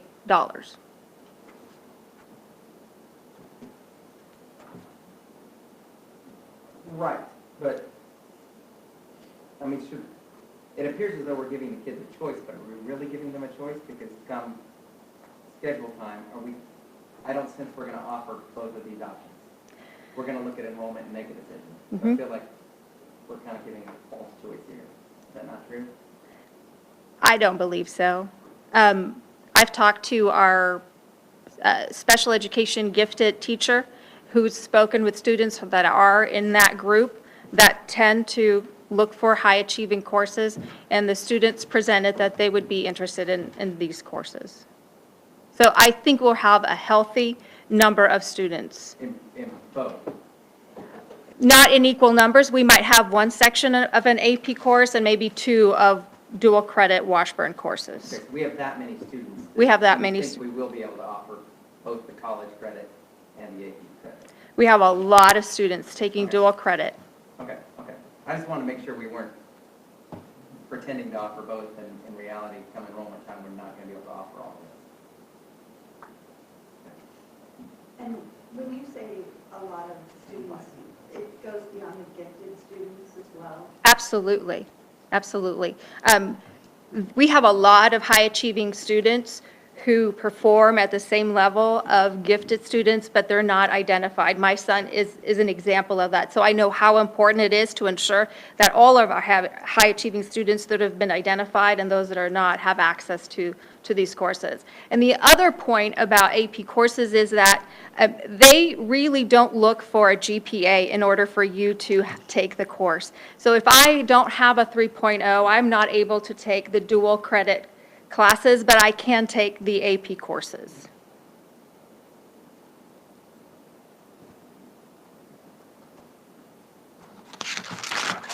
Any other questions related to 20 and 21?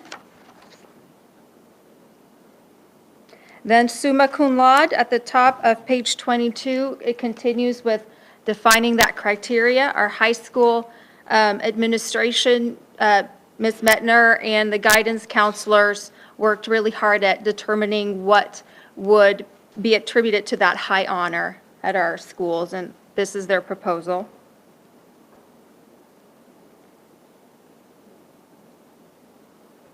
On page 23, you have what we've been doing in our current 2018-2019 program planning guide, so that you have that there for comparison as you study this.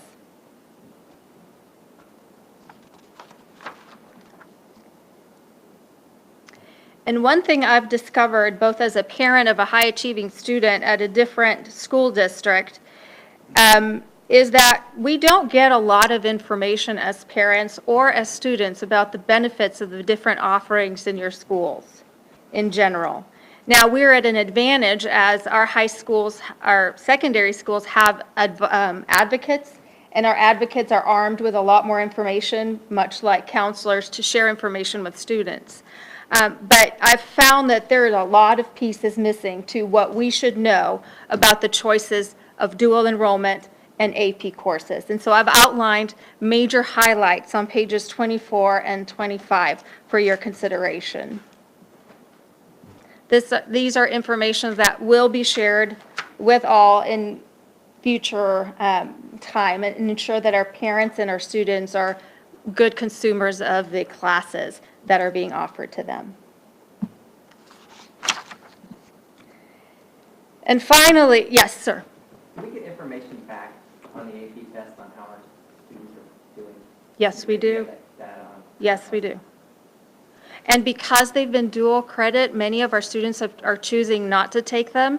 And so though we have the data, it's not a lot of students. However, I think that our students have been missing a piece of information that's really important for them to make different or better decisions, or at least have a decision to make. And so what I've done in the appendix, which starts on page 26, is shared with you what scores on different tests might garner our students, both from, say, Washburn University on page 27, Kansas State University on page 29, and finally, I don't know, I just thought of the University of Michigan because that's where my father learned English, and it's like, throw that one in there.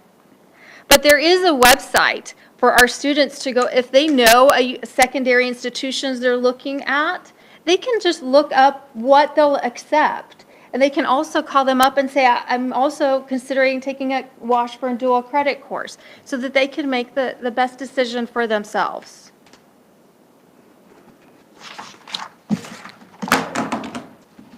I'm a first-generation college student, and my parents, if they were to receive this information about concurrent enrollment or AP, just wouldn't have the first idea about how to talk to me as a high school student about this. Is there anything that we're doing for those first-generation prospective college students? So our specific departments are going to start doing presentations that are very specific to their courses. So they will be able to talk to our students about the Washburn dual credit versus the AP dual credit for themselves. So we'll have those conversations in the classroom. We have our advocates who are having those conversations. When our parents are coming to discuss these issues with the counselors in those presentations, that's going to be there as well. And I foresee also adding these layers to our student-led conferences as well, and maybe setting up more opportunities for parents to come at different times to partake of this information as well. And let me tell you, this information is not just first generation. Yeah, right. Individuals like myself, I had no clue of the decisions I was helping my son make as he was graduating 2 years ago. In the past, our schools have had too little student to counselor ratios, making this information very difficult to be able to be pushed out. And so we're trying to do better. Do we have lower ratios now than we have in the past? I think we're moving in that direction. Seaman with Advocates has improved that, and that's something that we're definitely looking into. Now, we're very close to the optimum ratio.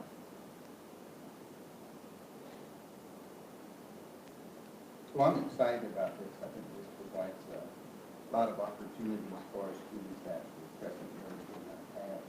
But I echo what you said as well as Christy's comments, that we really need to be sure we have opportunities for our advocates and our counselors to fully understand this so they can explain it without any hesitation, and opportunities for parents to absorb this more than once, because it's going to take time to be able to grasp it all and understand what's the best decision for my student. So I want to encourage you in that regard, definitely.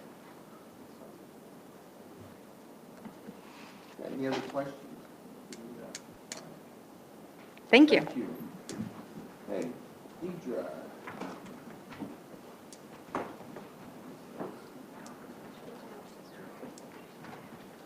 I'm going to pull out the 504 section of my report. In our quest to meet the needs of all students in Seaman schools based on their individual needs, we provide 504 plans to some of our students who qualify. So part of my position as special education director is to maintain documentation and training about 504 plans within our district. So it's been difficult to find. I've really had a hard time finding 504 training out there, but this year, KSB added a training that they've never had before with lots of people who attended. And one of the attorneys, you might know, Angie Stahlbaumer, presented very well at this training, and she's agreed to come to our district and provide training to our principals and our counselors. They're in charge of writing those 504s, so she'll do that in February.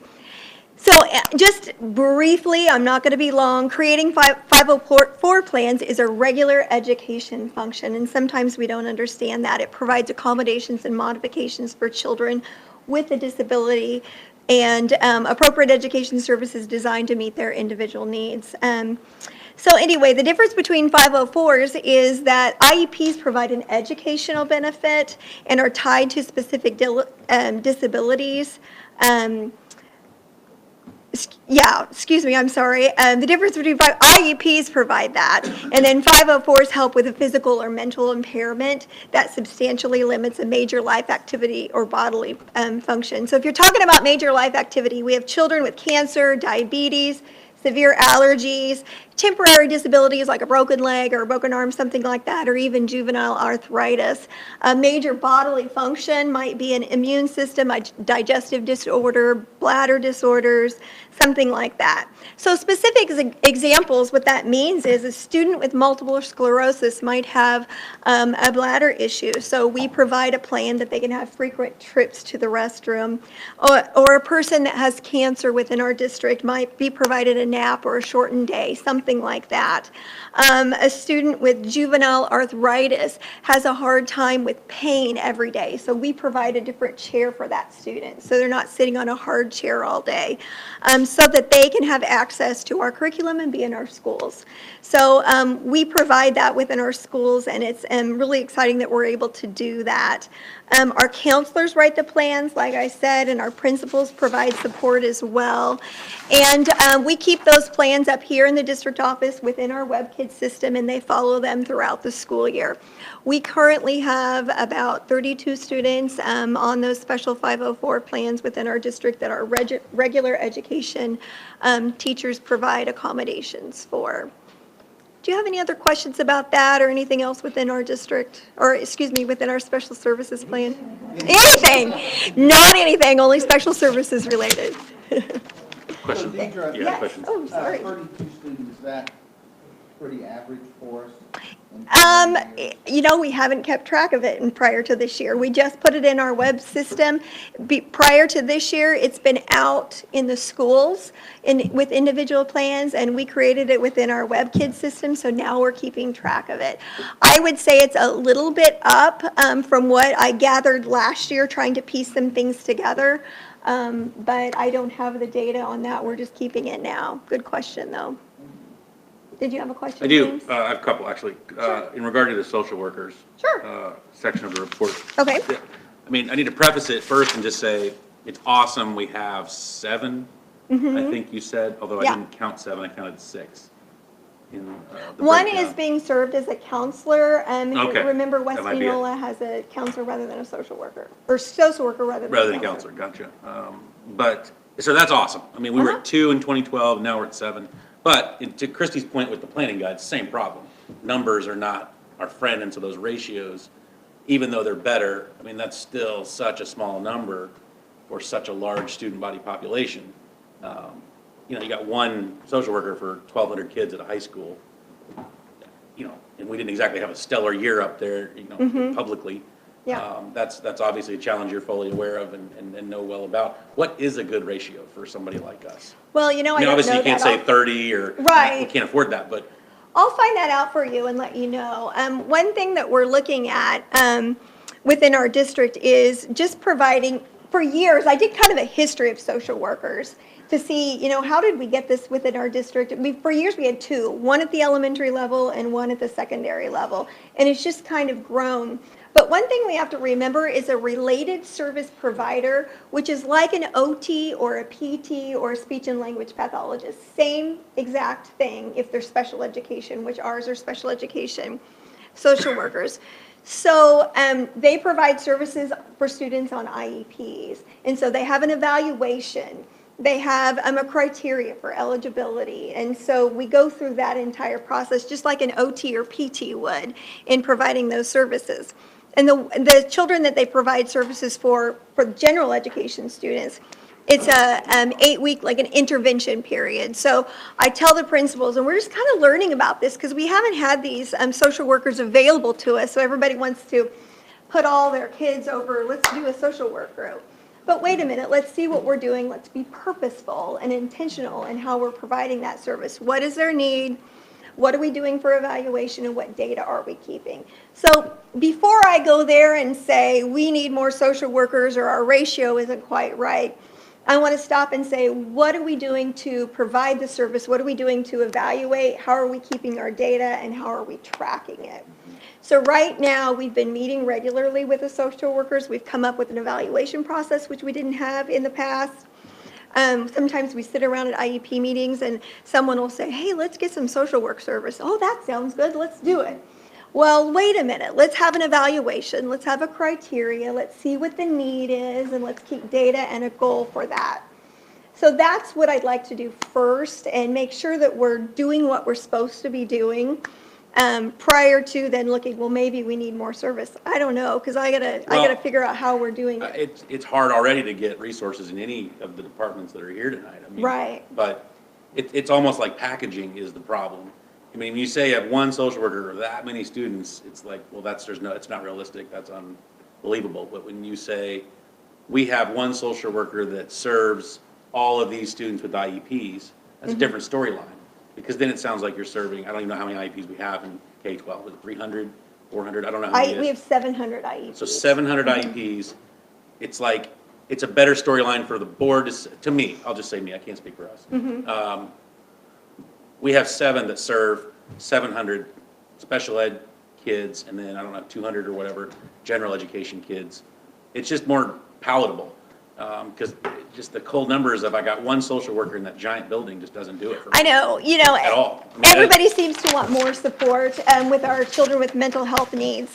And I agree there needs to be support, but I agree we need to be intentional in what that support is. Our counselors help us with that. Our special education teachers help us with that. Social work is, like I said, a related service. Right. So everybody's on board Right. with that plan. So it's not just one person. You can't show a kid an A, I say this all the time, 20 minutes once a week, and that child learn the A. That child has to learn that A in their general education classroom and with that once a week in all their settings, just like social work service. If they're going to learn a skill, then we talk about it, we teach it 20 minutes once a week with an IEP, but then it has to fall over into the general education, and the special ed teacher has to follow through, or the regular ed teacher has to follow through and continue to teach that skill. Because it's a mental health skill, it's a little bit different than that. It has to fall through everything. I don't know if I answered your question or not. Yeah. If I may.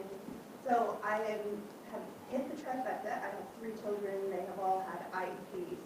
I just had my first IEP meeting that included a social worker through the Mathis Early Learning Center. And the presence of a social worker absolutely transformed that meeting. I felt like that was a key piece that has been missing in all of my other IEP meetings that I've had throughout the years, and I have kids all over the place. I have them here, I have them here, but I think it was because we had a social worker at Mathis. It was just a completely different experience and a whole perspective I had never had. I couldn't agree more, but that's kind of what I'm not saying. Like, isn't that law that social workers have to be in IEP meetings? To help Not ensure social that they are workers, unless they're on. conducted and administered and, there's an Social advocate work- on behalf of the child? I mean, okay. If they provide a service to the child, they have to be at the IEP meeting. They provide, Only the for social example. worker provides the service directly. They have Right, to be a there. direct But if not, they do service. not have to be there? Mm-mm, Okay. no. Can you, is that? They're related service providers, so if they're providing a service to that student, then they have to be, then Okay. they're I guess that's not You're my maybe thinking of understanding. school psychologist. Could be, I guess, because that's School not psychologists my have to be understanding. Okay, The LEA rep is the principal, has Okay. to be there, okay. yeah. Who is that LEA rep right now? Is that you? The principal of the building. Like, for example, it used to be usually Patty Carter. She used to be that rep for us. For, She was the proxy for somebody that couldn't attend those IEP yeah, I meetings. attend if the Okay. principal can attend, I attend, or you can Okay. designate an LEA rep at your building. But every IEP meeting has an LEA rep at those meetings, correct? That's your local education Right. agency, somebody who's representing Right. the district. Okay. James, I can tell you though, having just a rep who hasn't actually interacted with your child in a significant way is kind of just having someone sitting there. I mean, that's why I felt like the social worker was such a great addition, because she was able to say, I observed this, and we met, and we have this information. I mean, it was really different with the involvement So of the social worker. let me triple down. I want that at every IEP meeting. How do we do that? Oh, wow. And that's what I'm not saying very well, I guess, but that right there. You want a social worker. A social and- worker at every IEP meeting what does that look like? And are you even, it doesn't sound like you're even asking for that. And No, I'm would not asking support for that, or anything. We have added social workers because of our mental health issues, because of the fact that it's been hard to reach all of our schools with children who need direct services. Right. Just like if we were to have an OT or P2 and SLP, if they provide a service, if we need more of that service because we have more students that qualify, we would need an additional support. So that's what we've been doing, is adding additional support. The social worker at Milk is part SPED and part regular ed. And she provides support for special education students and regular education students. The social worker at the high school is part SPED and part regular ed. And she does the same thing. But all social workers can provide an intervention for any general education students for about 8 weeks or so, to see if they need support and to see if that helps.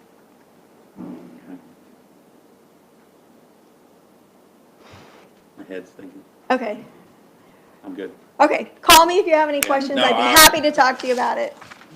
Yeah, I have page of notes, I'm good. sure. Do you have any other questions? Tell us about Emma. Oh, Emma's our therapy dog. Have you seen her Twitter account? That's how I found out we had one. You have to join her Twitter account. I'm following. She's with one of our school sites. What do you hope to get out of that? Why do we have it? That kind of thing. Well, we have it. One thing is because she's a retired therapy dog. And so Rhonda Denning, one of our school psychologists, got her, and she's her dog now. And so she's got all the paperwork, and she said, we'd love to have a therapy dog to come around with me. And I said, sure, why not? We have guidelines for that. And she met them all. And so she spends most of her day at Pleasant Hill Learning Campus. However, she's been at the high school. She's been at here. She's been at Mathis Early Learning Center. And students ask for her. Students want Emma as a calming activity. She's in the wellness rooms. And that's what they choose is Emma, that they want to sit with Emma. And she's a hit. Very good. What is her Twitter handle? I can't. I got it. Emma _ therapy, I think. Yeah. Just Google, just search Emma. She was in here for her photo shoot the other day. Thank you. Thank you, Deidre. Yeah.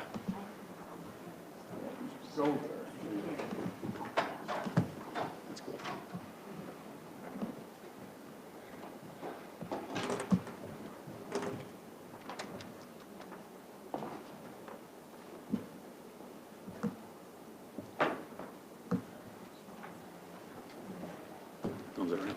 Wow. It's kind of a different format. Crazy. Well, things have been going great in our department, so I've got things kind of short and sweet this month. Over at Logan, I don't know if anybody was by there after the blizzard of 2018 or not, but 6 inches of snow and I think winds up to 50 mile an hour, right? But you'll see the trees didn't fare well with that. We're attempting, we've trimmed up branches that were broke, tied them all up, and hopefully they'll recover if all goes well. We're at Rochester. Just like to show you guys that we're making the right decision. We're getting some vandalism there. Over at Seaman Middle School, we've got Mr. Euler is a science teacher, and we're planting a little tall grass for him. So we've got a patch behind the maintenance shop, behind the bus barn area, maybe a quarter or half acre there that we've prepared for some tall grass. Hopefully that'll take off come spring. And here's just the guys out seeding that field just south of the middle school. It hasn't really come in real well yet, so we're throwing a little extra seed on there. Hopefully we'll fill in the gaps. And of course, the Seaman High soccer field, they're seeding there as well. Just things to prep for the up and coming. Any questions for me? Thank you. Thank you. Laura. gave you my numbers for the last time, not that I'm counting. Did you have any questions? At the bottom of this, I also gave you the statistics from Power School and Schoology, and I'm just fascinated with that because I think it shows that the money spent for those two programs is money well spent. So I don't know if you have any questions for me, and I highlighted the Student One-to-One and the Seaman High School. Those are still our big things that we repair. The computers, as they get older and the kids get a little more accustomed to them, they break them a little more, so. But any questions for me? I just don't know how to say thank you for making our district one where we're the envy of everyone else. I mean, it really is when we're at these conferences, when I'm talking to other board members out there, we're such leaders, and I just think it's amazing to think about how you were here before email. Yeah.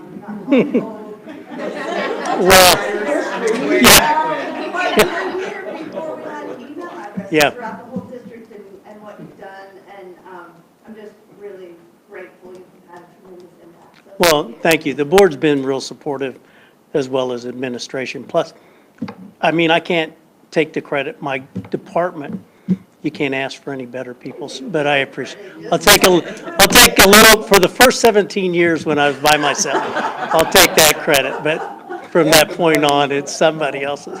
But thank you very much. Thanks, Terry. You bet. Terry.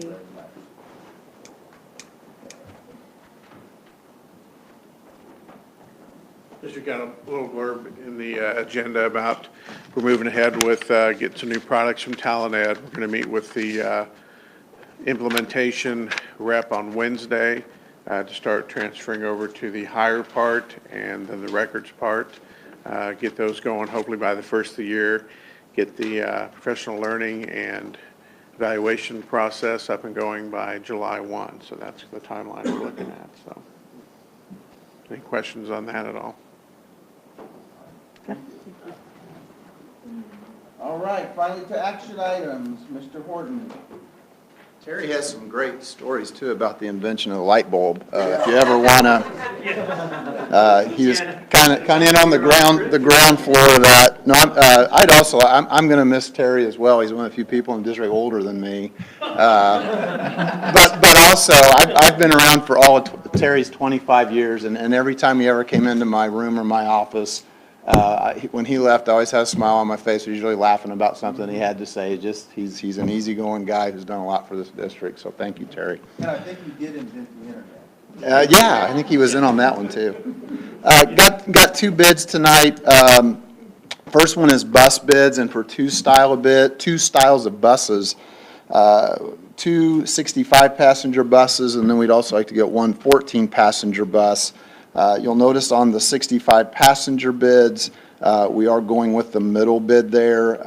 The recommendation from the bus shop is that tooling would be an issue with the International Harvester chassis, which is Midwest Transit. So the recommendation is to go to Kansas Truck, which is Bluebird, which is the vast majority of our fleet up there.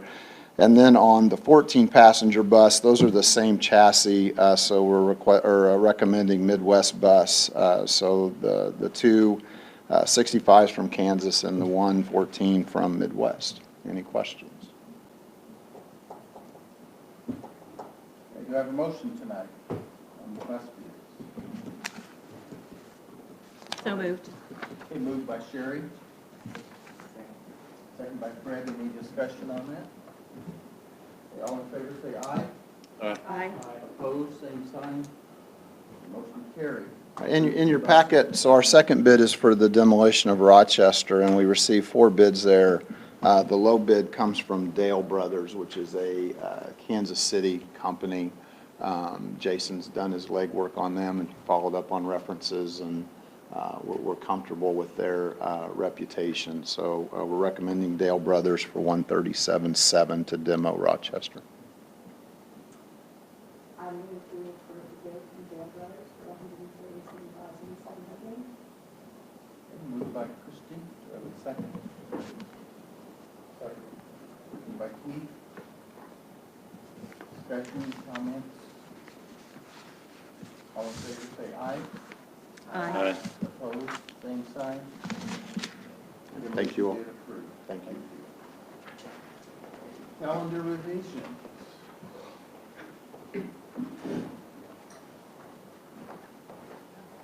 Terry, could you open the calendar for me? Oh, thank you. Good evening again. 9 months ago, I presented to you the 2019-2020 calendar that you voted on. And since then, more information has come to light. Particularly at that time, our neighboring school districts had not decided what their calendar was going to be. And in discussions with them, as well as the fact that we have 37 Washburn Tech this year students, and 60 who are vying to apply for Washburn Tech next year. It behooved us to revisit whether the week that we had selected was appropriate for our students. And so the calendar committee came together. We had representation from Logan, the middle school, the high school, and Mr. Griffin was with us as well. And in discussing the dates of the universities, the dates that Washburn Tech holds classes, we decided to bring this back up to you and ask that you consider this calendar. The only difference you'll notice is in March, we're requesting spring break to be 9th through the 13th, which is the spring break of Washburn University and Washburn Tech. So we would need to update that in that center column. The center column is now updated. That's what we would like. Oh, it says March 16th.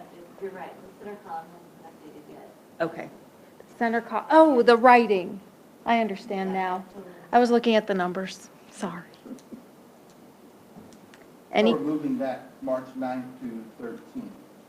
So, yes, the calendar you voted on had 16 through 20, which is the middle week between the split of the regents. And so we're requesting to move it just that week. I move that we approve the calendar amendments, moving our spring break in school year 2019-20, 2020 to March 19th through 13th. Motion by Sherry, go second. Second by Keith. Any more discussion on that item? All in favor, say aye. Aye. Opposed? Motion carries. Calendar is changed. Thank you. Thank you. Dr. Noble. The One Voice document is back in front of you for your approval this month. It was brought to you for your first reading last month. I'll entertain any questions for a motion.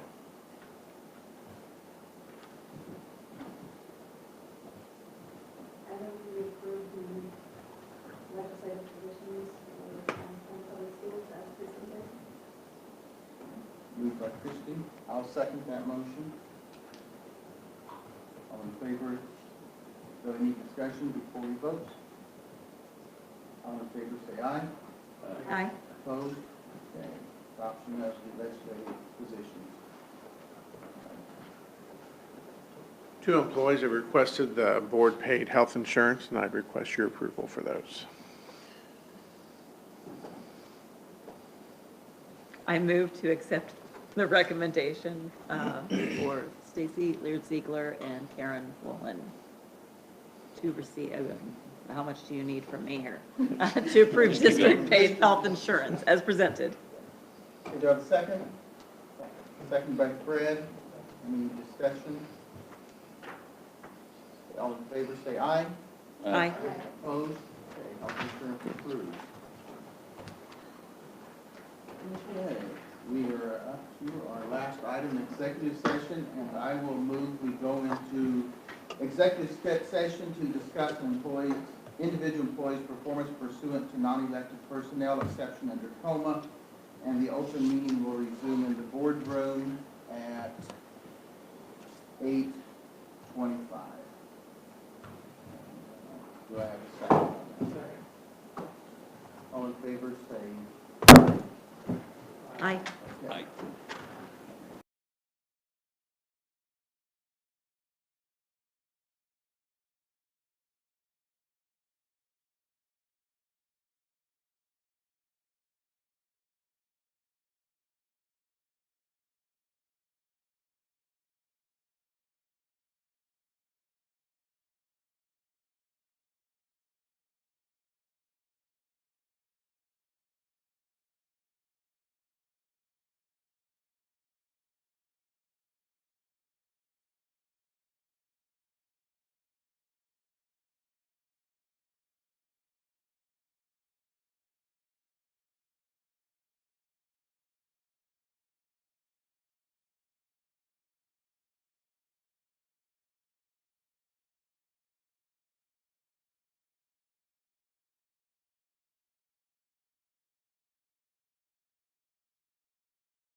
Okay, did I hear that? We are back in open session.